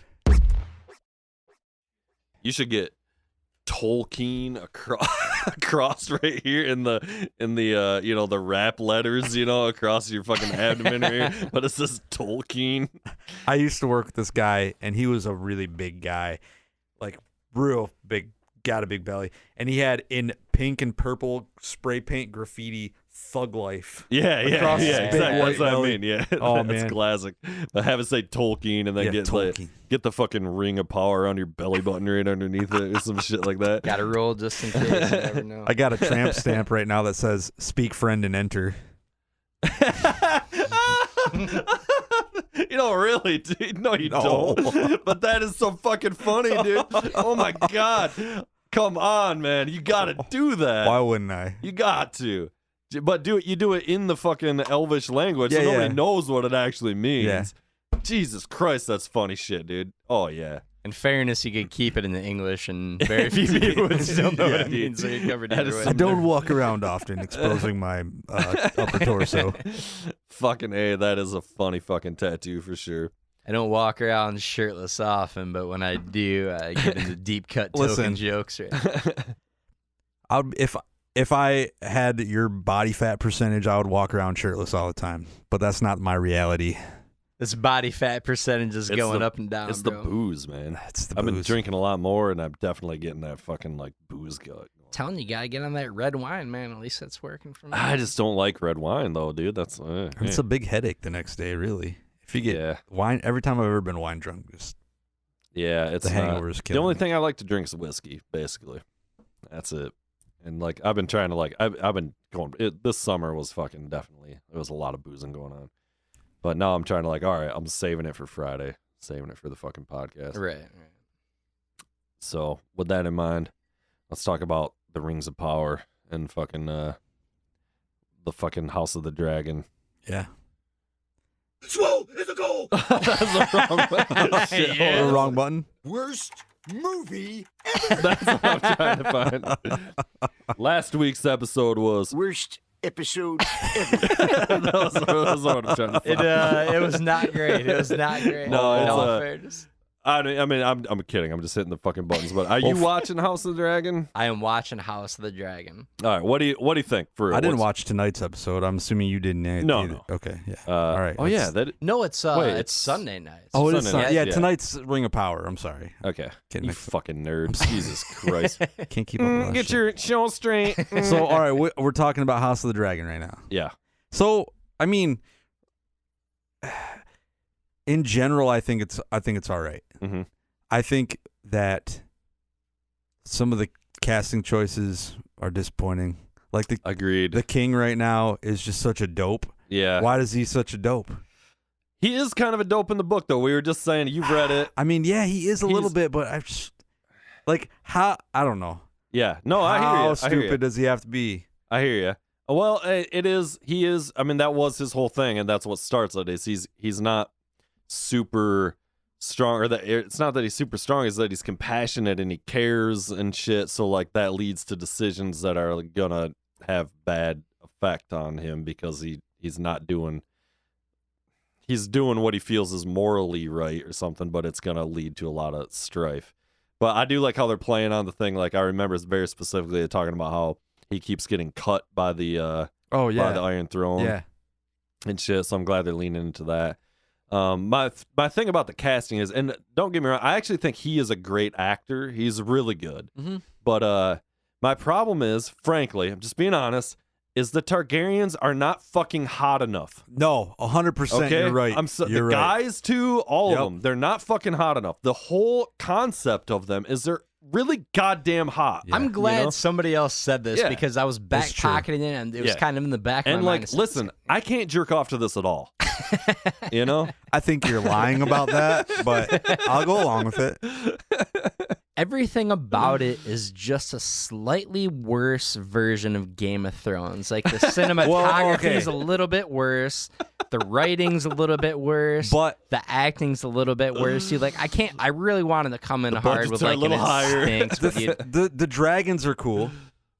The dragons, are cool. Been there, done that, But bro. What else you got for me besides the some thing. dragons? The Dang. the last It kind of does. the last season of Game of Thrones was terrible. Awful. You Yeah. took all these things that I was waiting to come to a head and get some answers to, and you just were like, oh yeah, these prophecies Yeah. don't exist anymore. Who the fuck cares? Yeah, all these Like, fucking plot points didn't get played out. Just destroyed them all. Hey, guess what? Bran's the king. Spoiler alert. Which we all knew that was gonna. I mean, it was Stupid. pretty easy to figure out Yeah. though. But I figured that was how it was gonna go anyway. I mean, he No. was. Yes, I'll and tell George R. R. Martin needs to release these fucking books before Well, I go Dude, crazy. the Bran being king thing to me was like pretty predictable because that's Yeah. classic HBO, People- right? well, like it's not and I know, HBO. yeah, it's R. R. Martin or whatever, but it all lines. That's if the book ends that way, it is. it will people not. People forget that Bran is chapter 1. It's Bran's story in a lot of ways, And and I think it was always leaning in that direction. I mean, that No. was his whole thing. no. Well, but yes, because they told George R. R. Martin told him how it's got to end. So No, that's not true. He told them, "Hey, this is how I'm going to end it." And then after a certain point, he stepped back and let the showrunners finish the story. So the books are going to be different, and where the books have left off, I'm not convinced that Bran either A, doesn't die in the fucking cave, or B, is taken over by the spirit of Bloodraven.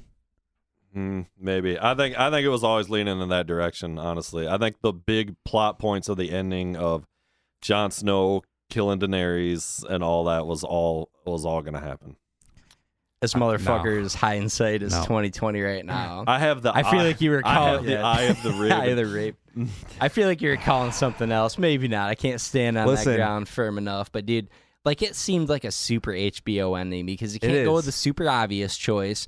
You can't go with the choice that's so unobvious as to be like, okay, it's the complete other end of the spectrum. Bran was right in the middle. That felt like the way they were If going. George R. R. Martin stays true to his writing, then when the book series ends, it will end in a way that makes everybody sad and miserable.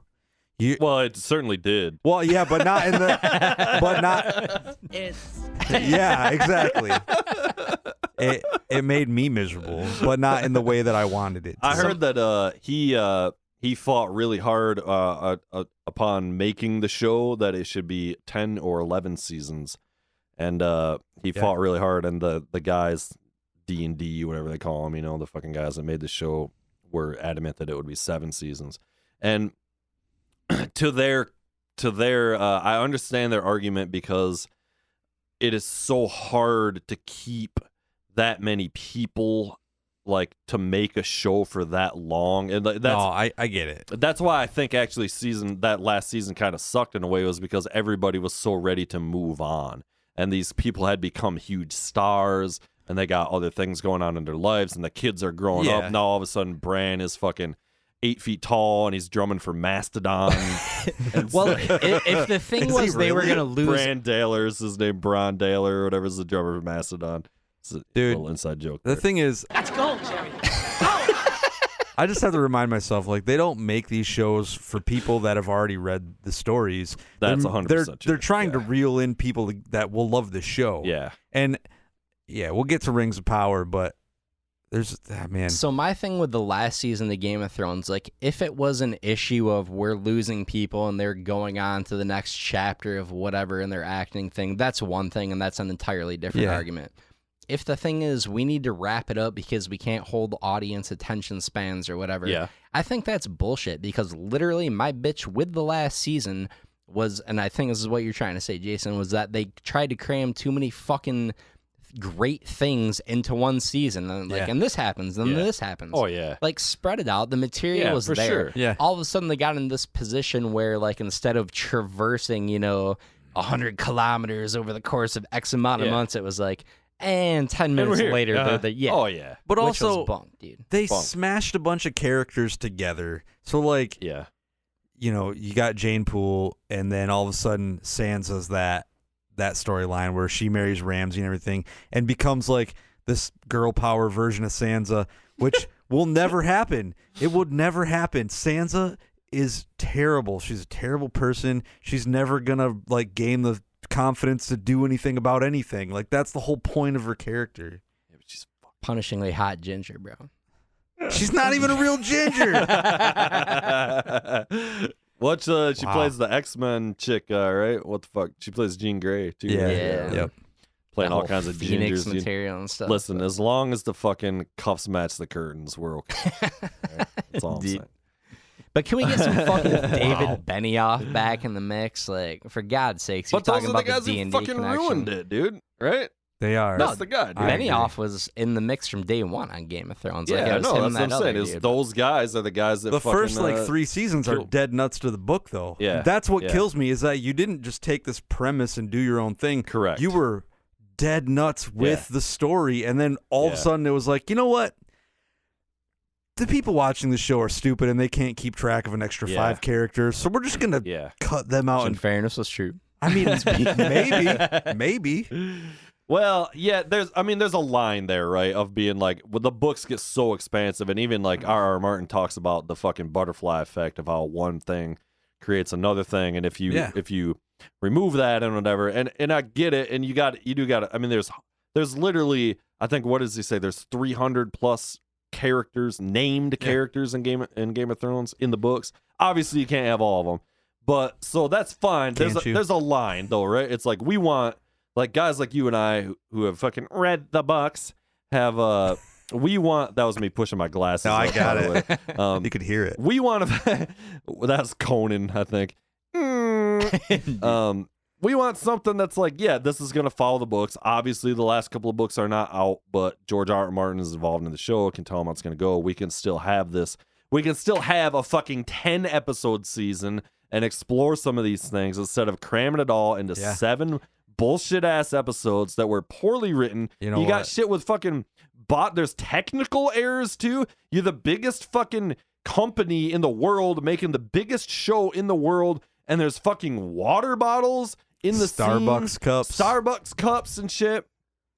Product Daenerys is placement, that no wasn't longer there showing one her bit, bro. breasts. I don't That was understand. a contractual thing. So No, that was like the smartest play on her part, really, because she starts off as a nobody. You're going to do whatever you have to do to be a part of this a huge thing. And then she realizes, hey, we knew that was going to be. You can't fucking make this show without me at this point. Yeah. So guess what? I'm not doing this anymore. But also, fuck you. They wouldn't want let's to see it's them fine. titties. Come on. Indeed. But my, she was great, though. I know I'm a we're fan. joking around about it before, but inherently, the thing that I loved about Game of Thrones was that they had so many characters. Yeah. And it was such a breadth of people. You had so many different angles you could dive in from, and all of which were interesting, right? Well, and the characters like have, very realistic growth. Yeah. Like Jaime Lannister has this like real trajectory where he's an asshole, and then he goes through trauma. And it changes him as a person. Like, that's how life works. But granted, they're only a few episodes in, so I'm trying to give them grace. But at the same time, like, the writing is just kind of piss poor in House of Dragons, and the characters are not fucking interesting. I'm sorry. Yeah, it's just not that good, man. Yeah, you're right that it's only a few episodes in. Two things I'll say about that. I think the writing's okay. I think the way they're making it's okay. That what the source material, what you got to understand, is not written in the same way. No, it's a history book. It's a history written from a maester, a historian, whatever, from the world of, you know what I mean? I know maesters. exactly what you okay. mean, but ain't nobody care about that, bro. Like, So let's what fucking I'm saying soup up is the writing. they It's don't HBO, have- man. I think it's good. I think it's good writing. I mean, and it is interesting that the way they're doing it, how it's in large chunks, like large passages of time that's go the by thing, right? per episode. So this is my hope, fingers crossed, that these first couple of episodes, they're just trying to cram all of the setup because we all know what's gonna happen. Yeah. So you're trying to cover. Some of us two- illiterate fucks don't know what's gonna Yeah, happen. yeah. I won't So- wreck it for you. Yeah. But they're trying to cram like decades worth of like Strife, yeah. division, into a Couple few episodes to set episodes. it up. And so those episodes are gonna be a little meh. Boobless. Okay, let me revise A little the comment. boobless. Maybe Maybe not not so so many much the boobs. writing is an overarching comment. If they're setting up the story, okay. Like I said, I'm And trying we're to all give hoping. grace. But the dialogue, more specifically, Sure. like that witty, super Yeah, yeah. quick, biting, the one-liners, the retorts in Game of Thrones doesn't seem to be there. in this shit, man. That's because they don't have that literal R.R. Martin source material to fucking fall back on. Well, That's then get true. better writers, bro. It's True. HBO. Yeah. All right. Fair. That's fair. Shit Yeah. stinks. It's pissed me off. The quick spoiler alert here. Fast forward 30 seconds, or if you value your time through the rest of the podcast in general. But like the Stop one thing, listening, please. the one thing that seemed like it was going to be redeeming was the whole Crab King aspect. I was Dude, like, all right, that was pretty this cool. motherfucker, this half-ass burned up guy with Yeah. a mask on. This is Yeah. going to be some shit. Yeah. And then.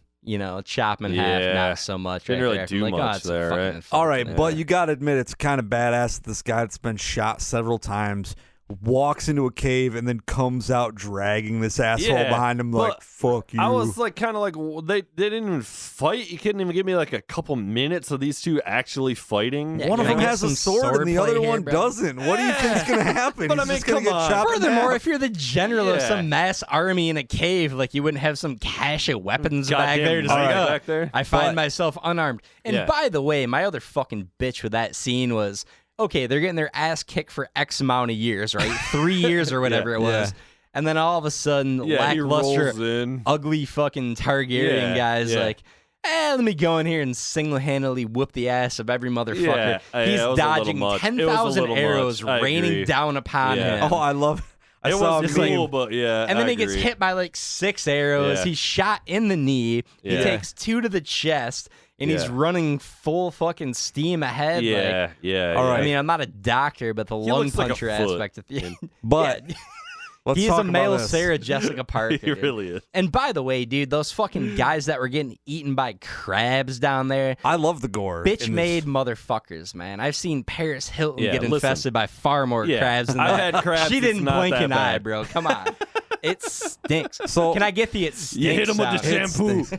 My favorite thing about this series so far has been a meme that's going around that says Targaryens know how to zigzag, and then it shows a picture of Bran. Yes. Doesn't know how to zigzag. Oh my God. I was ranting on that so fucking hard, as everybody was. Like the Hubbard passes. You can't move over 3 feet, you fucking idiot. Look over your shoulder and jump out of the way, you dummy. That was a preposterously bad scene, too. And also, that'll just tear me back into why the books are better. But Davos is set up to go to Skagos and save fucking to do something. Rickon. It doesn't do fucking anything, really. Man. All right, anyway. Yeah. I got to digress into one quick thing. We don't even need to get into it because nobody's fucking watched it. I know you've got Disney Plus from Josh's account, as we've done many times. Bogart and Josh's account. Stole Josh's account. But you know, when you get on, like, I got PS whatever the fuck, and you hop on, and it shows, like, the best of from Netflix and Hulu and everything. Disney Plus has this thing, which is fucking, what is it called? She-Hulk Attorney at Law. First of all, have you seen this? It's Have you fucking hilarious. heard Everybody about loves this? it. Dude, it's Everybody loves it, hilarious. Have you watched it? Fuck no, I haven't. All right, watched then it, nor will I stop. watch it. No, It's no, like I'm gonna Ally shit on it from McBeal afar, if she bro. was a Hulk. It's like all these funny sides to the camera. It's just like, it's campy. It's not supposed to be like Marvel greatness. It's supposed to be I so understand, dumb. but Isn't my it whole- a ripoff of a... Sorry, but isn't it a fucking... You remember, they already did. I used to have a poster. It was Harvey Birdman, Attorney at Law. You guys remember Harvey Birdman, Attorney at Law? Yeah. Adult Swim Throwing show it back to then, Adult yep. Swim, Also great. So why are we arguing about the validity of attorney at law shows? It's a proven formula. Yeah, but I'm just kind of like, I don't know. We are fucking over... Us two are fucking kind of over the whole superhero fucking movie. Done with thing, superhero honestly. movies, and even It's if it's a fucking campy spin-off, like I really, just think like come the fuck on. It's nice that they're doing something that doesn't take itself seriously. That's what I like. That's fair. And side People note to love that, it. I'm sure it's well written because people love it. if you're a cinematography person, like if you enjoy watching good, like cool shit, Miss Marvel, it's like a kid show almost. Like it's about a kid superhero, but the shots in it are so cool. The visual effects, like the way they like work the shit in, is very cool. I don't That's all I'm care saying. how well it's done, dude. Like, as Boss D just said, like, all set on some superhero shit. And furthermore, Miss Marvel, and I'm way out of my realm on this one, go so ahead. correct me if I'm wrong.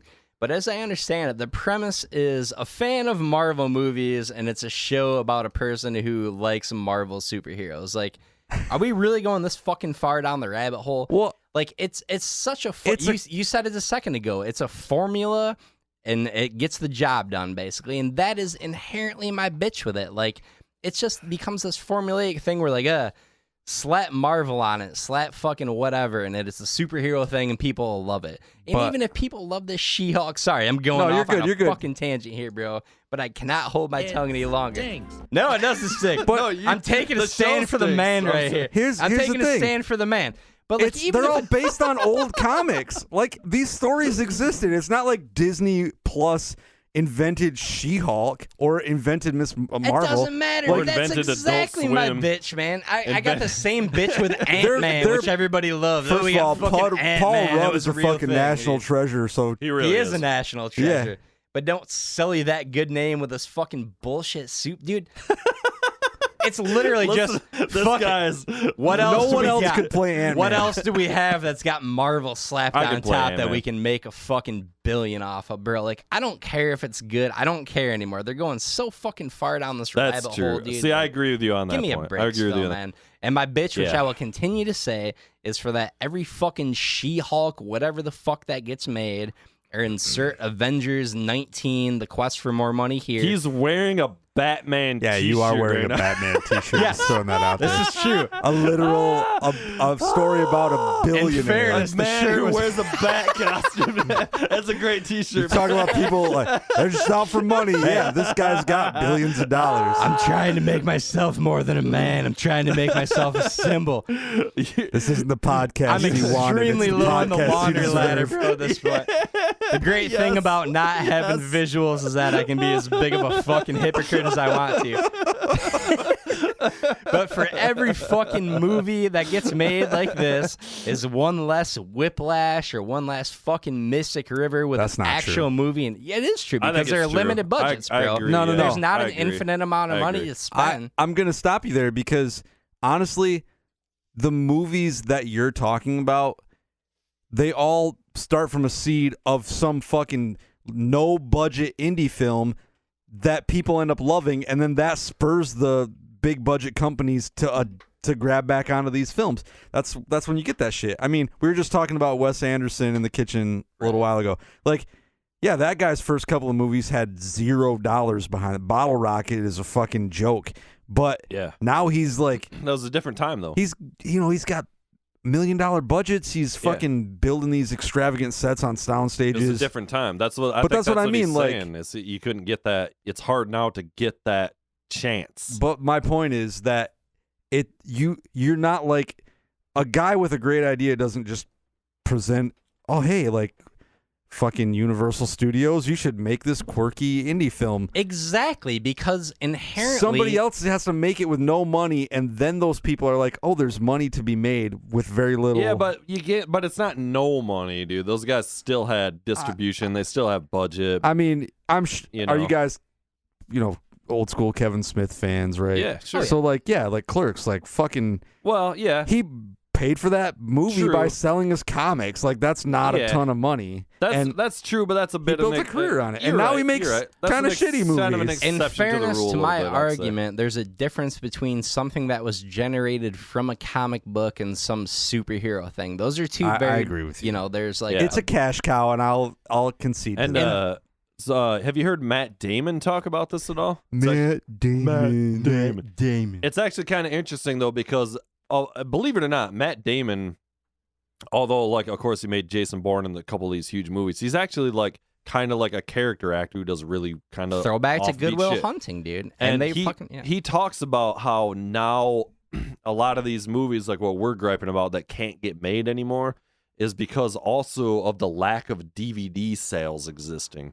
And that like all these movies that found their audience on DVDs, a perfect example would be Mallrats, that literally nobody saw in the theater, but everybody bought on DVD. Yeah, you were one of 4. I think I was like 4 13, in the United States. Maybe. Put it in a comfortable spot, like the back of a Volkswagen. But he's right.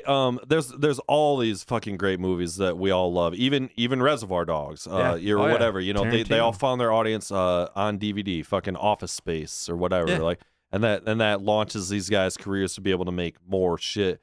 And it doesn't really exist anymore. There's this whole thing just in fucking media in general now, and it's the comic book thing or whatever, that it won't get made unless it has a built-in audience. It's got to be a guaranteed hit. It has to be a guarantee. And what more guaranteed hit than the Marvel movies, which have made a fucking $100 billion across the board, right? So I get it, and I'm a businessman. I'm in business for a living. I'm a fucking businessman. But if I'm in those guys' spots running a studio, I'm doing the same thing in fairness, because it's a financial play. You've got fiduciary duties, etc.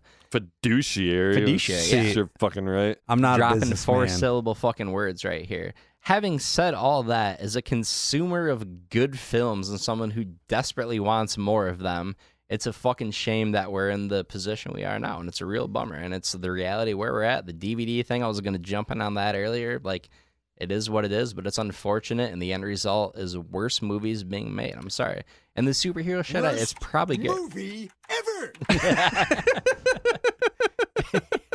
Dude, all right. I was trying to make. Go ahead. Sorry, real quick. No, go ahead. My whole thing is this, right?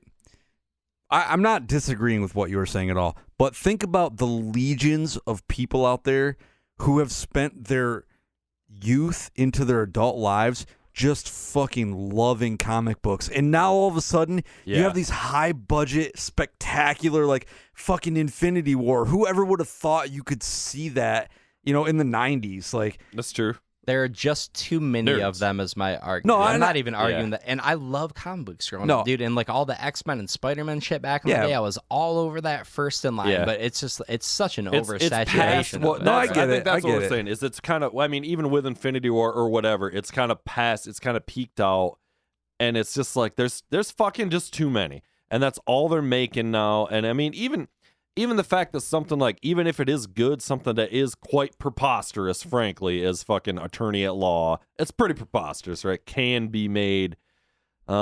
and the same thing could be made for same argument could be made for Star Wars. We've talked about Star Wars Right. quite a bit on here. But here's another point: is you're talking about entities owned by one corporation. So yes, Disney is only going to make these movies. Yeah. Nobody else is making Marvel movies. Yeah. So- Marvel's making them. All right. That's a valid point. Right? That's a valid point. Right? They It do is. have these. I mean, it is fucking, banking on these properties that they own Sure. and whatever. That said, I don't know. There is kind of a thing where, like, are you shooting yourself in the foot because you're oversaturating with all this fucking shit? I mean, I guess everything's just to fucking get The the answer money to while that you is can get no, it. dude. Disney the is- demand is so absurd for these You're right, things. you're right. They're too big You're to right. fail. You at got this point. fucking dorks making podcasts wearing Batman shirts all over. No, I mean Disney's always been a get it while you can company. It's If true. something's hot, Disney pushes it until it's not, and then they push the next That's thing. true. That's smart. 1000%, Yeah. man. I mean, you gotta do what you gotta do. In fairness, every other media company as well, right? You Yeah. capitalize on the flavor Everyone of the wants week to and be what's doing what selling you. Disney's doing right now. The end Yeah. result is make money again. Yeah. Yeah, See, that's true. Fiduciary duties. # fiduciary. Uh-huh. duties. It stinks.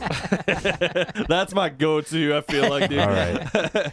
Well, we got way off on fucking. Yeah. Let's go back to. All right, I want to hear your opinion on the Amazon show about the fucking Lord of the Rings. What's the name of it? It's called Rings of Power. Okay, so we talked about it a couple weeks ago with another guest who was on the podcast. Okay. He watched it. Yep. He has not read Tolkien, essentially, or he read The Hobbit or whatever. Yeah. He's yeah. a Cruiser fan. No if worries. you haven't read the Yeah. Silmarillion, then Which he has not. okay.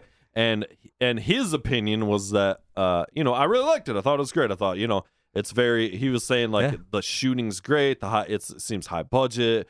All of the above. But I had already heard your opinion about it. And because I know that you've read them all, and of course I've read them all, I'm a pretty big Tolkien nerd. Not the biggest, but I'm a reasonably big Tolkien nerd. I have a literal Tolkien shrine up over here, I'll show you over in the other room. Yeah. So yes, I'm clearly a fucking nerd. But so it seems to be just like fucking Game of Thrones or probably anything, that there is a huge divide of like the Tolkien readers are like, this kind of sucks. And they're fucking doing this thing again, that they're adding all this fucking characterization to characters that it doesn't belong to.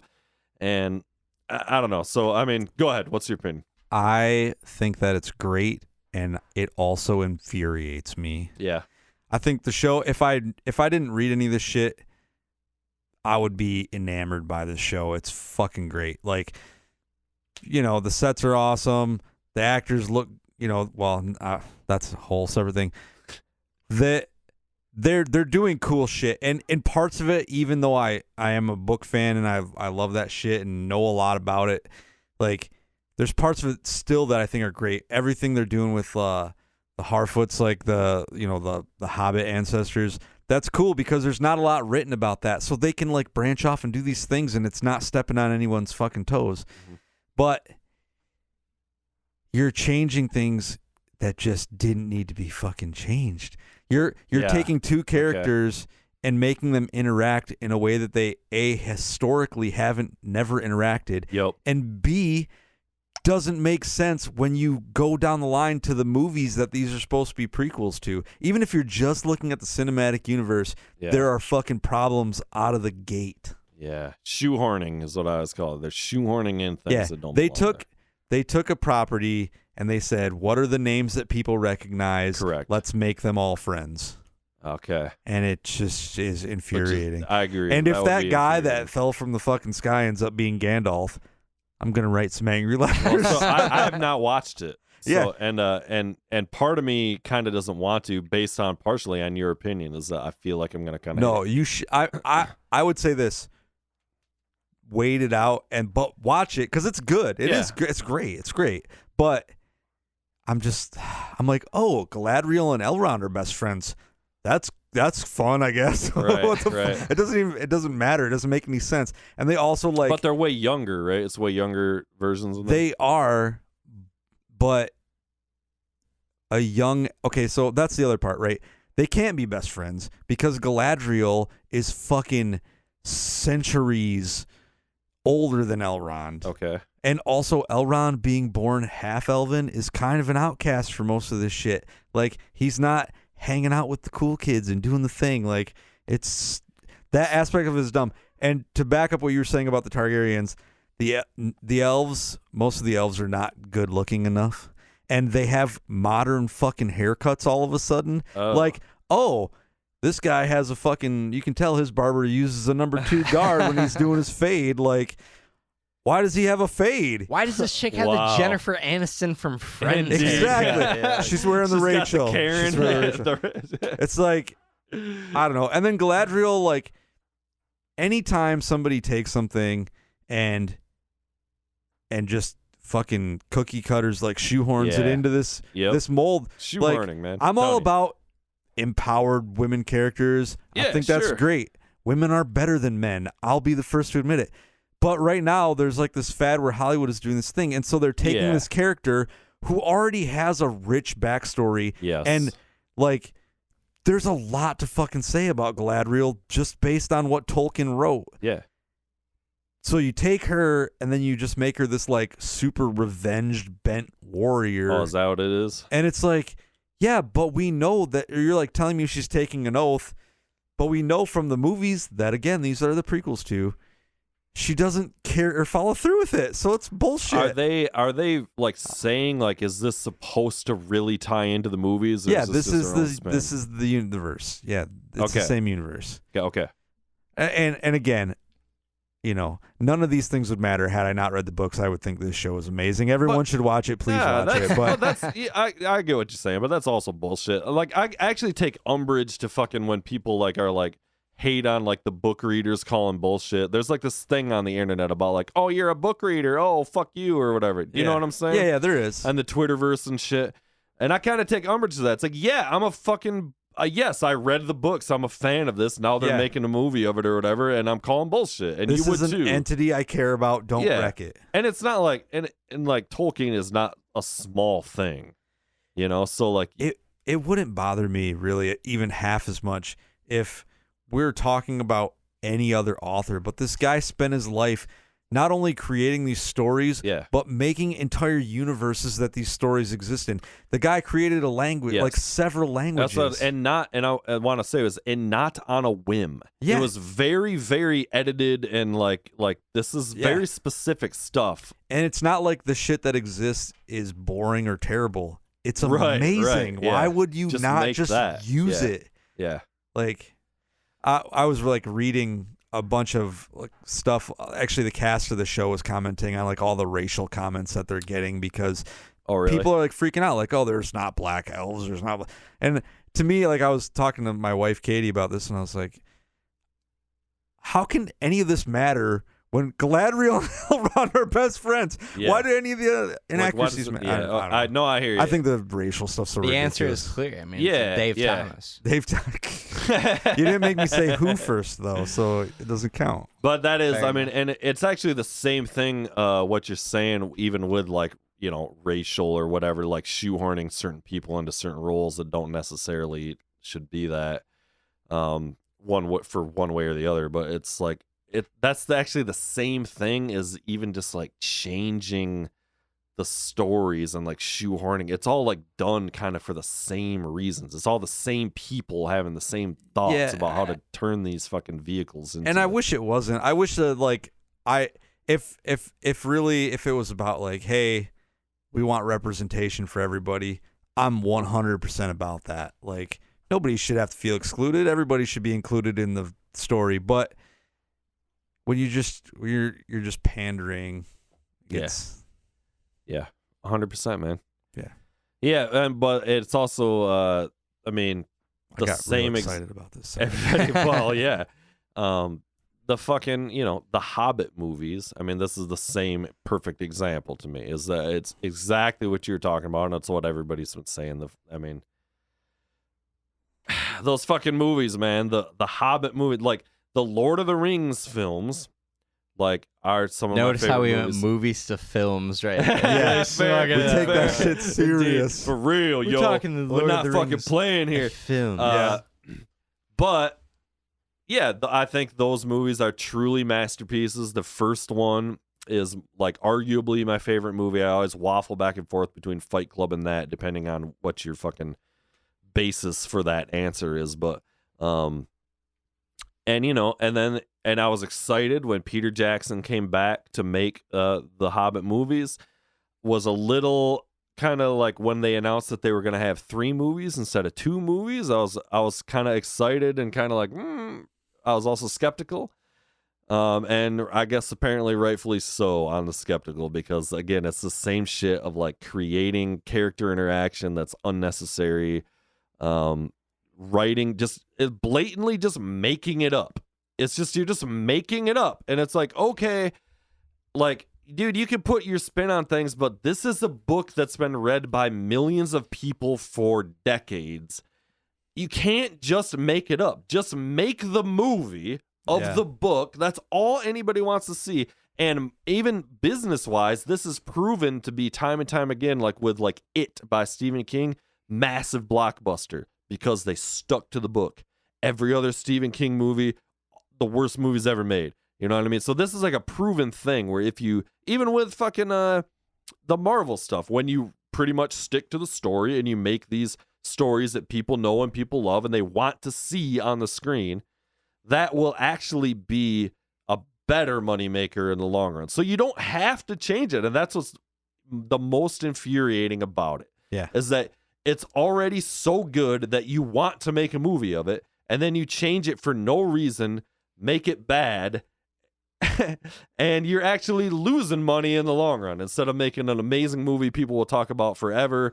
The only reason I'm talking about The Hobbit is because It stinks. Did you mean to hit the worst movie Got to ever? take a Mike? right turn because you I was opened the going door. with it stinks. But Favorite movie? You started talking about favorite movie on accident by proxy there. Favorite movie. Well, Put you I'll on the just- spot. I'll Gun to keep- your head, Jason. Yeah. Favorite movie. Yeah, go ahead. I'm going to give you 2 answers to this question. So, Return of the King okay, makes me cry just about every time. sure. And there's this. Also difficult to masturbate to. Yeah, you're right. I won't argue with that. There's this. It can be done. All right, it's hard. There's a filmmaker named Corey Maccabee, and he's super weird.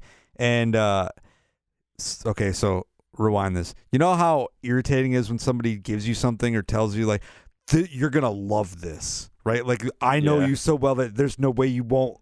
Right. Love Really putting this. a lot of pressure You know? on right Yeah, off yeah. the, So, right off the jump. You know? This guy I used to be friends with, he hands me this film and he says, "Dude, you're gonna fucking love this. It's gonna be your favorite movie." And I'm just looking at him and I'm already thinking like the fact that you said that means that I inherently won't like it. Not to derail you, but there's something interesting even in that dynamic. Yeah. Oh yeah. Psychologically. For sure. Yeah. So I go home, I put this movie in after a couple of days, and I watch it by myself, and then I immediately watched it a second time. Ooh. Bam, back to that. Like I didn't even Yeah.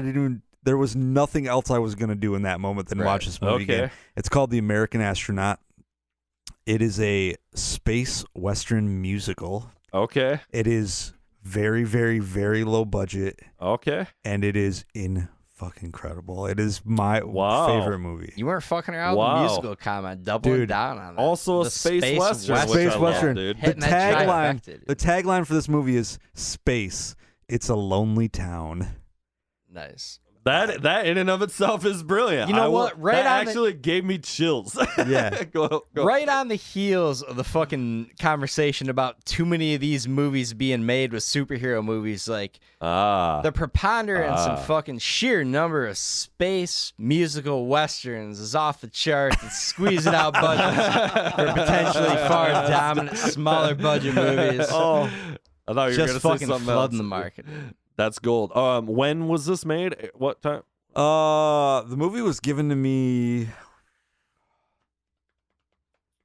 15 to 18 years ago. And okay. It was new at that time. So it's older now. 2000-ish. Yeah, right around somewhere then. around yeah. there, making it Somewhere in the 2000 or And what was the guy's name who made it? Corey Maccabee. Okay, and Or is he going on McAbee. to make more shit Yeah. and stuff? And He was hired by a No. company to make a movie that could be like when phones could first show video. He made a movie with the intention that it would be shown in 4 parts on people's cell phones. okay, that's cool. And it's called Stingray Sam, and it's like an anti-hero movie, and it's Yeah, it's amazing. It Sounds like, shockingly enough, his career tanked after inexplicably the space musical western didn't pan out as critics no, thought. I mean, so it seemed like a can't miss hit. Right? He's done all these movies on his own, and he's released several records worth of music. And this guy handed it to you. And this guy that I used to be friends with gave it to me and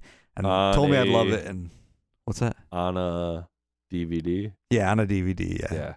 Yeah. So do you remember, super quick sidebar, the handoff story? So we're in Chicago one time, right? We used to take these trips down to Chicago, go down there, spend the weekend, just fucking, get after it, hang out, do whatever. So we're down there one time walking, and this dude hands us a CD. Everybody's passing out their music on the corner.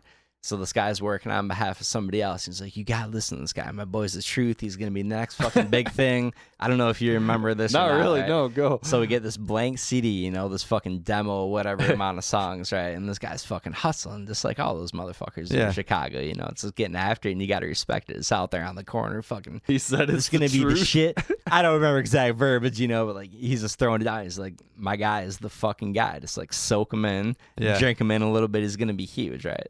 So we get back, break this out at your old man's place, possibly in the basement, and or the studio.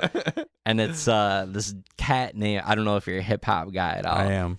Busdriver. Oh, yeah. Busdriver. This is how we found out Busdriver? Yeah, oh, bro. okay. Busdriver. Busdriver is the truth, Yeah, dude. that demo fucking holding it down. He was supposed to be the next big thing. Like, he was going off on that. He is, in my mind. I love you, Busdriver. I thought for shucks, sure this story was going, and that's how we met Chance the Rapper. That was Kanye West Indeed. in Chicago. Have you ever heard Really Busdriver? oversold it there. Yeah, You really did. I've heard Busdriver's huge. either from you, Rick, or Josh, but yes. Yeah, well, it would have came from me originally. I would have told them about it. Yeah. I'm not stealing Claim that I'm not source is stealing right your there. thunder. No, I just know. Smugging up and I Like, know listen, because, those and guys then, would never fucking First know he about goes Busdriver. movie to film. Because when he's I talking know that I Hollywood. heard about, and because also my boy Sean that we used to play in Holloway with was playing guitar. And we used to jam Busdriver all the time. Busdriver is critically weird, man. He's fucking. I don't even know what to say It's about that the fucking nerd guy, dude. rap genre, that socially it's- conscious rap genre. They got like 10 I don't different know if it's names either of for those it, but things. It's just goddamn crazy. It's He's that just too, man. crazy, man. He's just It's a crazy shucks, man. motherfucker. Couldn't love Busdriver Yeah, anymore, bro. yeah. That one song we used to play on repeat. I don't remember what the fuck it was. Man, I'm not gonna think of the title, but there was one in particular song. Downtown by the Tidy Whiteys. Who you listening to any hip hop right now? Yeah. Who you into? I listened to that last Kendrick record a bunch. The new? Yeah. That's a tough record to listen to, honestly. And then Pusha T. It's damn. You didn't like the new Kendrick? All right. No, of course, Return of Frosty Boy is up in everybody's top 3. My so that rap, goes my without rap saying, album is far superior. No, I kind of fucking hate on Kendrick Lamar, and and we actually are in agreement on this. Why? I feel like, dude, Damn was so good. I don't like. All right, so I'm open to argument. Okay. So send me his best shit. Tell me. I will. Okay. Yes. But everything that I've tried to dive into, and anybody knows I'm a fucking Dr. Dre fucking ball gargler. Yep. And Dr. Dre fucking made him, and I just don't think that his delivery is great. I don't get it. I don't like his voice. I'm going to second the motion across the board. So I think I was telling this story before, but dude, so I'm a big Pandora guy. I'll throw on Dr. Dre, Pandora Station, just let it roll through, and it brings the hits, man. You know, it's fucking Cube, it's Snoop, it's Dre, it's everybody. Universally, when I'm playing something, I'm like, what the fuck is this? It stinks. I go over, walk to the phone, and the answer is inevitably Kendrick Lamar. All right. So unfortunately, dude. I'm going to make you guys a short playlist.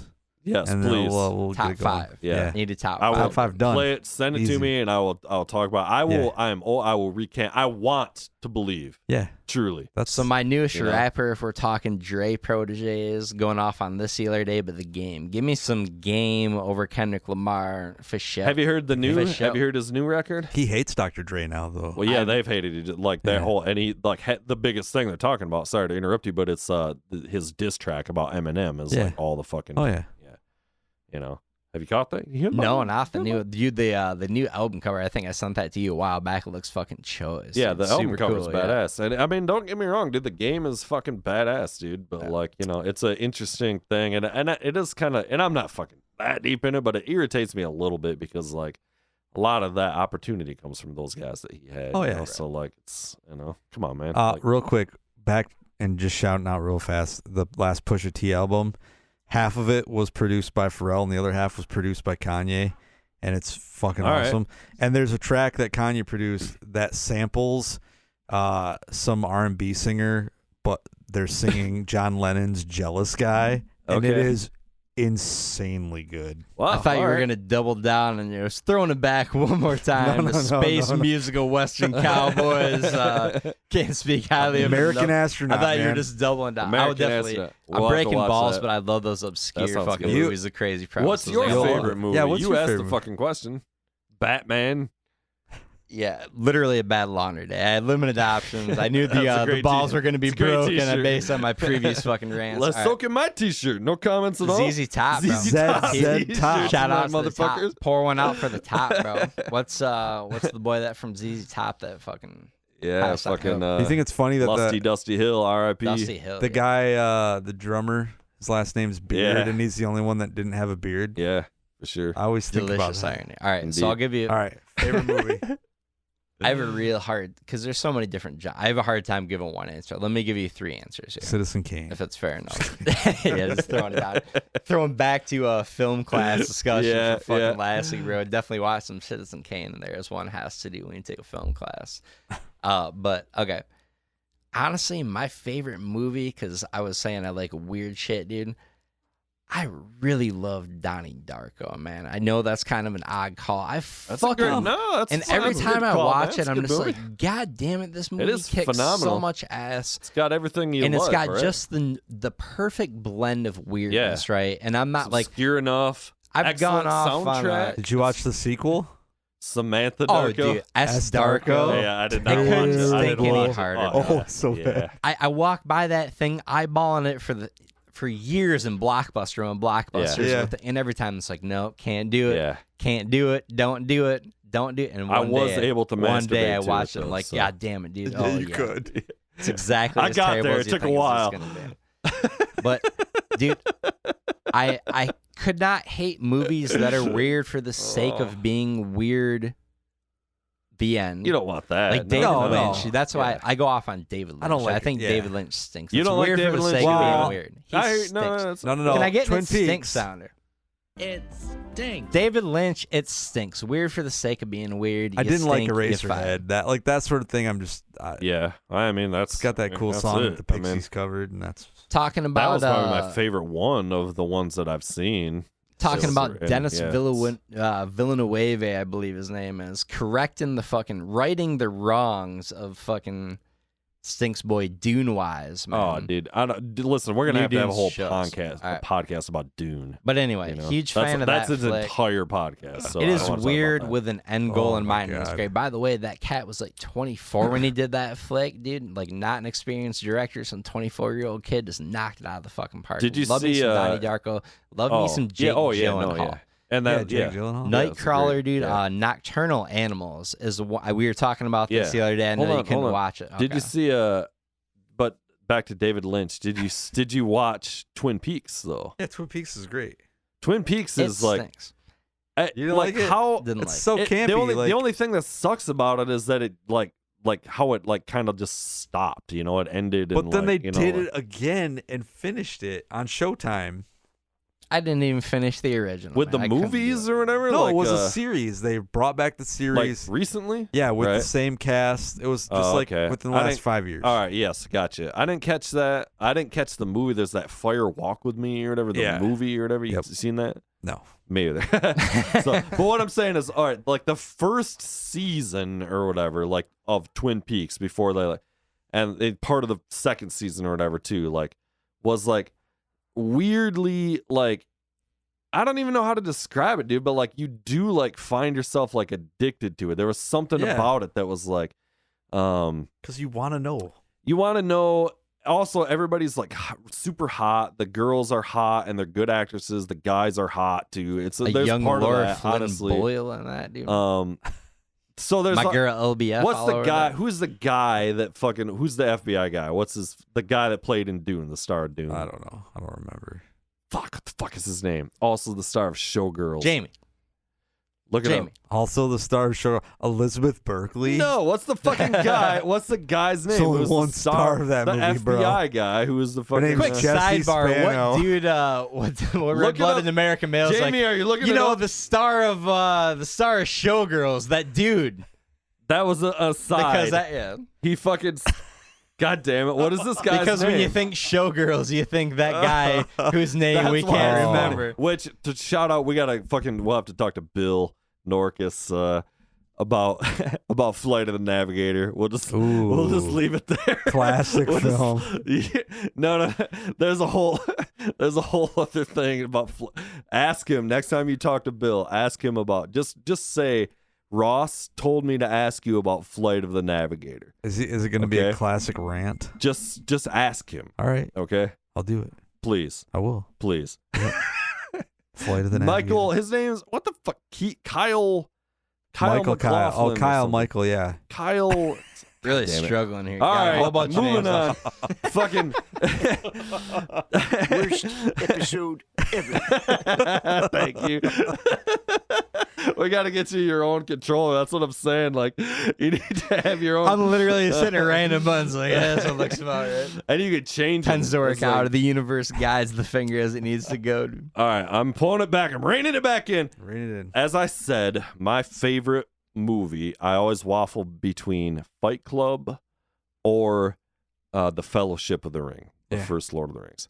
And it kind of depends on like the criteria you're basing that on, because I've probably watched Fellowship of the Ring more than any other movie ever. Why that one out of the trio? There's something about, the answer to that is there's something about, it's the beginning, so it's exciting, but there's also an atmosphere to that movie that it has the least special effects, and a lot of it is just like the nature. And like, so even the beginning with the epilogue in the beginning with like, just like the shots of just like a swamp with a fucking sun coming down on it when he, like they don't actually show him grabbing the ring or whatever. There's really an atmosphere. washing those Peter Jackson balls. Listen, there's right an now. atmosphere to that movie because it's the least fantastic as the story grows. Which it wouldn't have been had they included Tom Bombadil. Well, That's fine. That's another point. But I'm just saying there's something about the atmosphere to that movie that I just love, and you can put it on. Like, I feel like I could put it on anytime and just like play it, and fall asleep to it or whatever. Yeah, I don't know. A lot of it is just the scenery of that movie is just fucking majestic. I got to jump in my last two here. I hate to break up the token talk here. cool. It's a good call. Tolkien huge call. It's the talk. Tolkien talk. All right. Pulp Fiction. Okay. Right? Pulp fucking Fiction, man. Yeah, man. You can't really get much better. True. And this is kind of a lame answer, but dude, The Matrix, I'm going to stand by it all day, every day. It's Mr. I'm ride or fucking die. Disney keeps making Marvel even care, movies to make money. No, The original don't get me Matrix, going though. on Wachowski brothers versus fucking Ant-Man Wasp. Listen, man.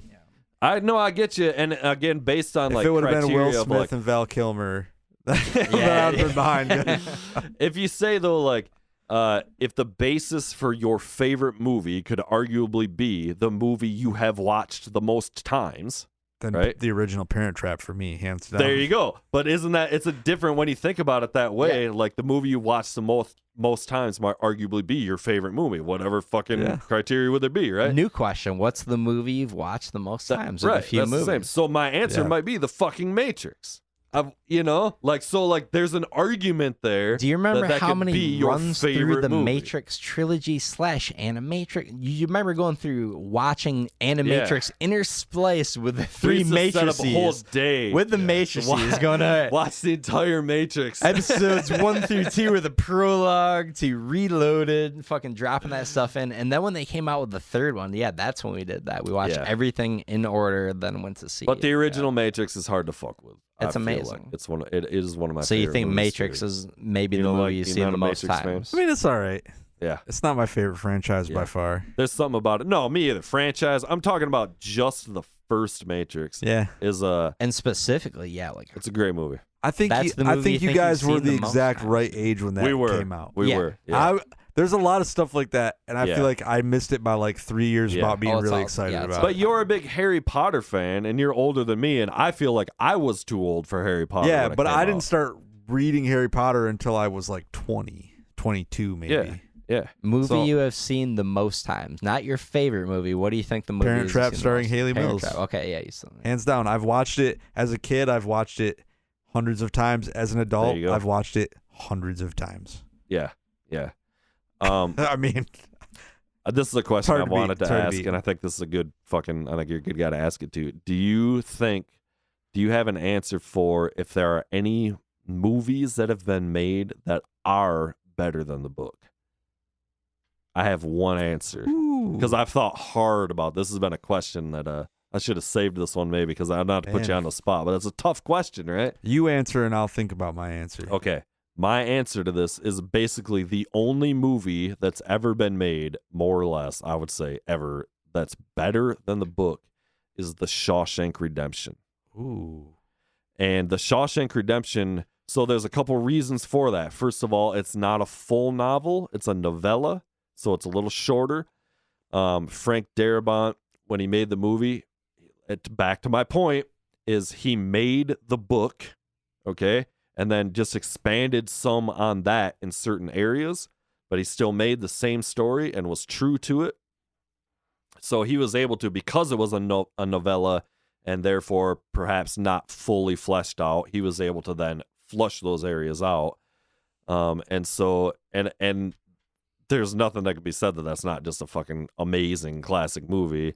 And so, like, I feel like because he was able to grow it from the original story a little bit, and fucking stayed true to it and nailed it across the board, and everybody loves that movie, of course. It's an amazing movie. That's the only answer I've basically ever been able to come up with of a movie that's actually better than the book that it's based on. Soak it in a little bit. Boom. Hey now. Hey now. Pretty good. I had to sit there and sort through a compilation of like 25 of Larry David doing that to try to find the right one. All right, bro.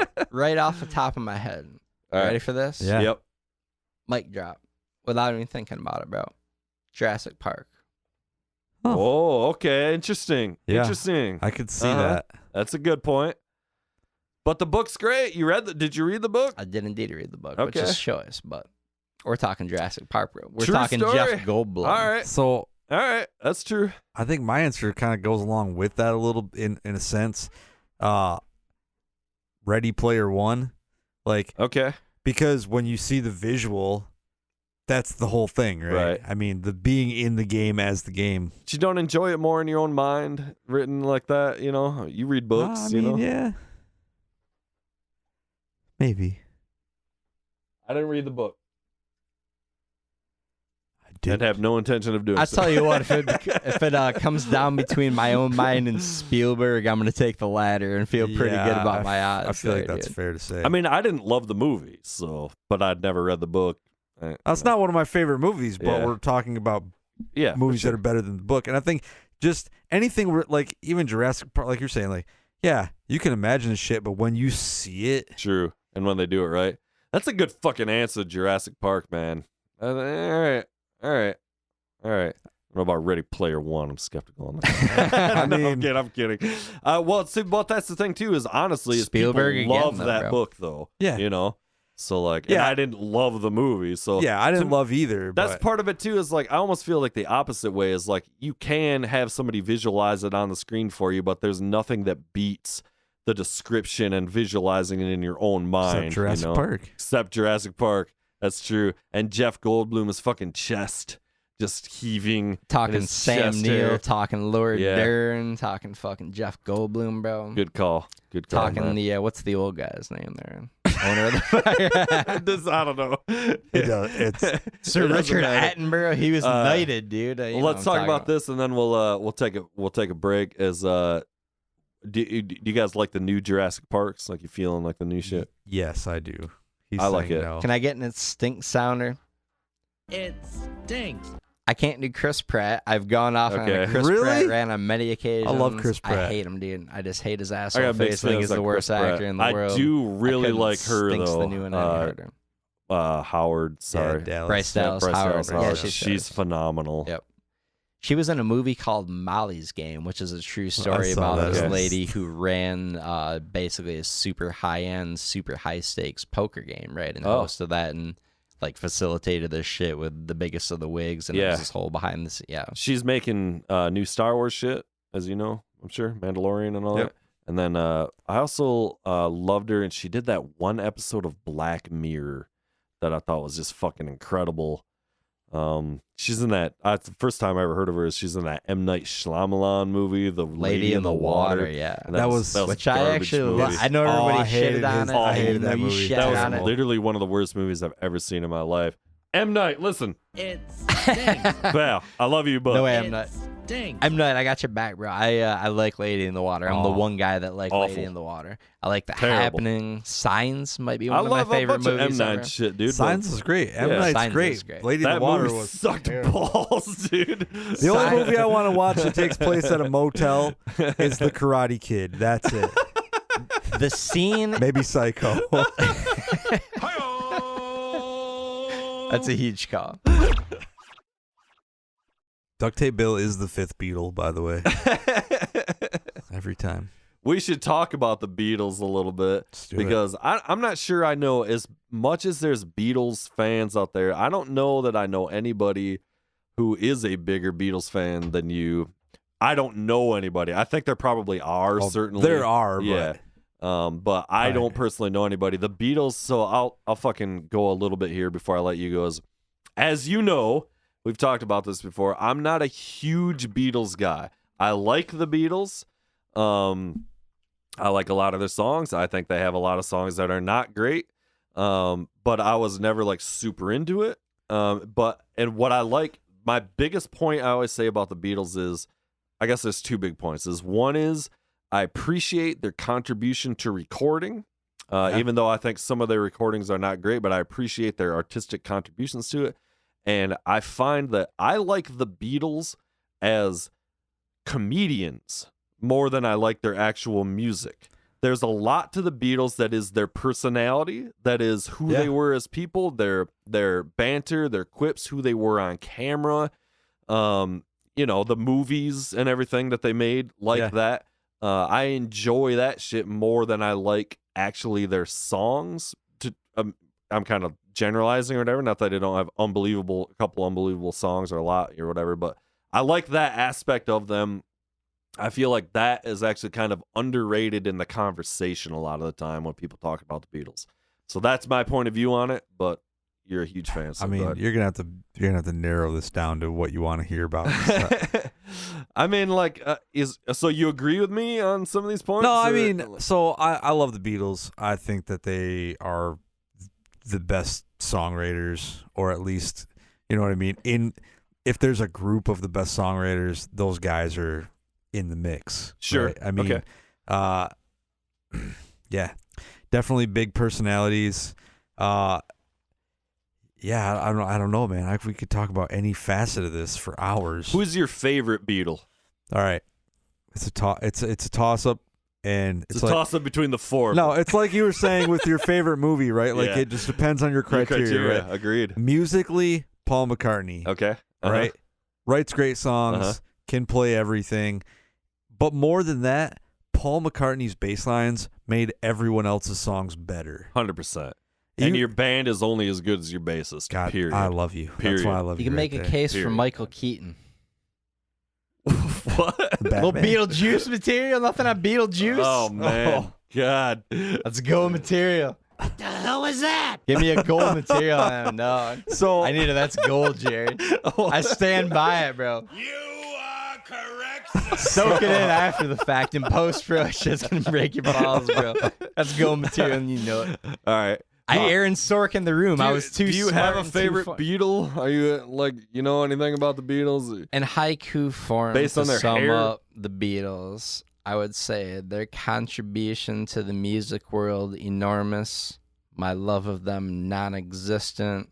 Trippy Beatles stuff, okay. That was actually a haiku? No, I don't know if it was. I was don't even trying know to what a count. haiku is. I was trying to count them out initially. I was like, I don't think this. I think he went over the limit. I stand by it. No, but I all write right. my own rules, but So- I'm kind of a rebel. Go. So Paul McCartney for the music, Yeah. as a person, like just as a normal person, George Harrison is Yeah. one of the best people that's ever lived. Agreed. And Hare also, Krishna. I love that really George Harrison was like, he was this great person, very cool, but he was also this like real bitter, like kind of mad guy. Like, Yeah. and, Agreed. And I love that too, because that's Uh-huh. sort of like, I mean, I have that facet of my personality too. And yeah, I just learned a thing about George Harrison, which I'll share if you'll allow me to. Please. So He was gay. no, when his first solo record and his first solo single actually was the record was All Things Was Past, and the song was My Sweet Lord, right? Okay. Have you heard the song? I think so. Okay, so he gets sued because the group nope, I'm not gonna remember it now. They're like a female doo-wop group. Okay. Okay. They had the song He's So Fine. Okay. Yeah. Okay, so their record label is suing George Harrison. Okay, because it's like, yeah, there's It's the only same so many song. doo-wop songs. It is the exact same song. It's Okay. treated very differently. It has Yeah. a very different feel, but the melody and the chords are the same. Right. And it was a groundbreaking case because it was the first time somebody had done this. Somebody Okay. had been sued for this. So George Harrison gets sued, and when their manager died, three of them signed with Alan Klein, this guy. He was the Stones manager. He was a dirtbag. Yep. So everybody but Paul signs with this guy. So Alan Klein is going to this record label to try to like get the case solved out of court, right? And they're like, no, we're suing the fuck out of you, right? Because they know there's money to be made. So they're suing George Harrison. And during this, they realize that if we sell our company right now, our value isn't just our assets, the songs, the records, the recordings. It's also this potential lawsuit. So their value is much higher. So they're selling their company in the middle of this lawsuit. Whoa. So Alan Klein, who has been in all these mediations between the two, and he's been sitting with George Harrison talking to like people with doctorates in music, like trying to decide whether or not these are the same songs. And his contract with the Beatles expires, and he goes and buys this record company because he has all this information, and now it's going to be much easier for him to sue George Harrison Damn. and Apple Music and all that. So the judge at the end of it all says, hey, Sorry, what year is this? 64, Okay. I think. Okay. No, I'm sorry, 74, not 64, 74. Yeah. Okay. So yep. the judge at the end of it says, listen, Mr. Harrison, I 100% believe that this wasn't your intention. You weren't trying to rip anybody off, but unfortunately it is the same song. So you Yeah. got to pay these fucking guys, Yeah. right? Yeah.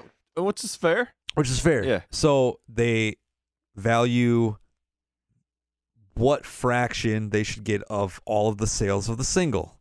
Okay. Yeah. And the record. And while this trial was going on, EMI puts out a Best of George Harrison album that also includes this song. Oh. So they're valuing all this stuff, and that's only what George Harrison has to pay. They're also suing Apple Music, which he's a co-owner of, so he's getting hit twice. Yeah. And So- to be clear, this is not the current Apple Music. Their production company Yeah, was yeah. called Apple at the time. Apple Corps. Yeah. So anyway, George Harrison ends up having to pay $1.8 million, which is a lot more back then than it is now. Yeah. And that's just out of his pocket. So it gets around that Alan Klein bought this fucking company for $560,000. Yeah. Okay. And George Harrison's lawyers are like, fuck this guy. So they bring it back to court, and the judge is like, oh, yeah, fuck this guy. So George Harrison only has to pay Alan Klein back what he paid for the record label, and the judge awards the label to George Harrison. So now he owns the song that he was getting sued for. Oh. Yeah. It's just Man, I'm. it's like no. This it's might fucking- not be interesting to anybody is, but me, but no, I think it was fucking. I was just blown away. And it's Yeah, it's interesting wild. too because there was a time when it was a lot more the Wild West of these were the cases that set precedent in the music industry. yeah. So like, and you know the Beatles. I mean, George Harrison did a lot of fucking crazy shit with his money. You know, like Yeah. financing movies and all kinds of shit. You Yeah, know? And just as importantly, this set the table for other subsequent huge suits and decisions in the Yeah. music Oh, yeah. industry, like Vanilla Ice v. Queen. Absolutely. Yeah. Yeah. But yeah, no, like you're saying, George Harrison funds secondhand films, which do all the Monty Python Yeah, movies, yeah. and I mean, like a bunch of Ringo shit. Yeah. it was Yeah. cool. Stuff. I want to hear about the Ringo shit. My favorite Beatles is definitely George Harrison, but what, he funded Ringo shit or something? What? Well, I mean, Ringo did some movies and stuff that secondhand films was associated with.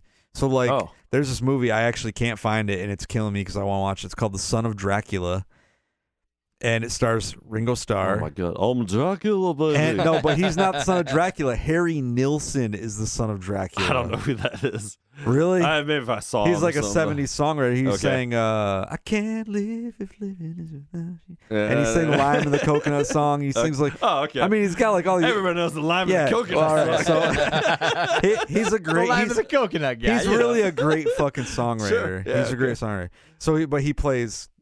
His name's Countdown. Oh my god. He's a vampire named Countdown. And Yes. it's supposed to be one of the worst movies ever, and I just need to watch it, and I can't find it anywhere. Sad face. Also Indeed. a Son of Dracula from 1943. So we're talking some fucking George Harrison reboot Son of he Dracula. was rebooting. He's getting sued by that company too. So my we were talking about my cat Oscar. My Yeah. other cat is named Ringo. He's Okay. the one, he's the one you won't see. But yeah, so That sounds right. yeah, indeed. Ringo, it's kind of funny because like I say George Harrison, that would definitely still be my answer, but I also in a way would like to say that like Ringo is my favorite Beatle. You know, he's like I feel like he's the most underrated for a lot of He reasons, is. but Very when underrated. you watch their he's underrated. And when you watch their 100%. shit, and this is again to what I was saying about like their personalities, like what he brings to the table personality wise, I think is underrated. And like even just kind of like I feel like Ringo, and correct me if I'm wrong, but I feel like he had a way of actually bringing those guys together. Yeah. And like being like, you know, I'm just a drummer, but I can be like, this is a song, you know, and like just like being there just has a solid foundation that these other guys who were writing these songs could kind of connect to. And also because he was a little bit older and a little bit more experienced, I think could maybe kind of manage that a little bit more. You think I'm wrong? No, I don't think you're wrong. I think the key to it all is that Ringo was just a guy who was happy to be in a band with his friends. He didn't have any ambitions. Right. He didn't need to be better than anybody in the band. Right. There was no competition. Yeah. He was just so happy Yeah. to spend his time playing music with his friends. Yeah, and which is equal to just fucking around. Yeah. You know, that's what 90% of the Beatles were doing, and that's what I'm saying, and that's they were, what I they love were, about They them were all. figuring shit out. Yeah, fucking around, having fun, doing drugs, which was obviously not their whole thing, but just having a blast with each other. And Yeah. I think there's just like, there's something about that, and that's why I say that, like, I'm more of a fan of that aspect of them than even a lot of their songs. Yeah, for sure. So this is what I want to do. Okay. I want to, this is kind of my idea. We were talking about shit. I want to do, as my follow-up to the Elvis thing, I want to do a Beatles medley. Yeah. All right? But I need your help because I don't know the Beatles stuff. We'll just do the whole Abbey Road want- medley. No, well, maybe. I want to do like each, like a tune or two from I want to go through the eras. Oh, okay. You know what I mean? You know, just Like- handpick off each album. Yeah, essentially, yeah, and go through like cut like the best parts and do a straight up medley. Yep. But I want to do Ringo. That's what, because I don't know Yeah. the songs. I have no ambition to learning the songs. Yep. So I need your help to do it. I'll just do the drums, and I want to sing like just a couple of funny Ringo tunes. Octopus's Garden. That's Yeah, you. I want to do that. And what's the other big one on Sgt. Boys. Pepper's, the Oh. like second tune or whatever. Yeah, What would I do? yeah. Help with my friends. Yeah, I want to do those, but it's each one's just a verse and chorus kind Yeah. of thing, you know, and cut Yep. them together. That's what I think would be great. And then we do whatever, get the costumes as much as we can. I got the green screen. Yeah, We'll put in the fucking psychedelic thing. We'll do the eras, right? absolutely. That's funny as hell, right? That would be good, I would right? love to be part of All that. right. That's kind of what I think the best follow-up to the Elvis thing would be, because I think it would be funny. But we need to find some other people to do it. I got nobody. All right, So I'll start reeling my Beatles reel in some friends. people. I'm Ringo.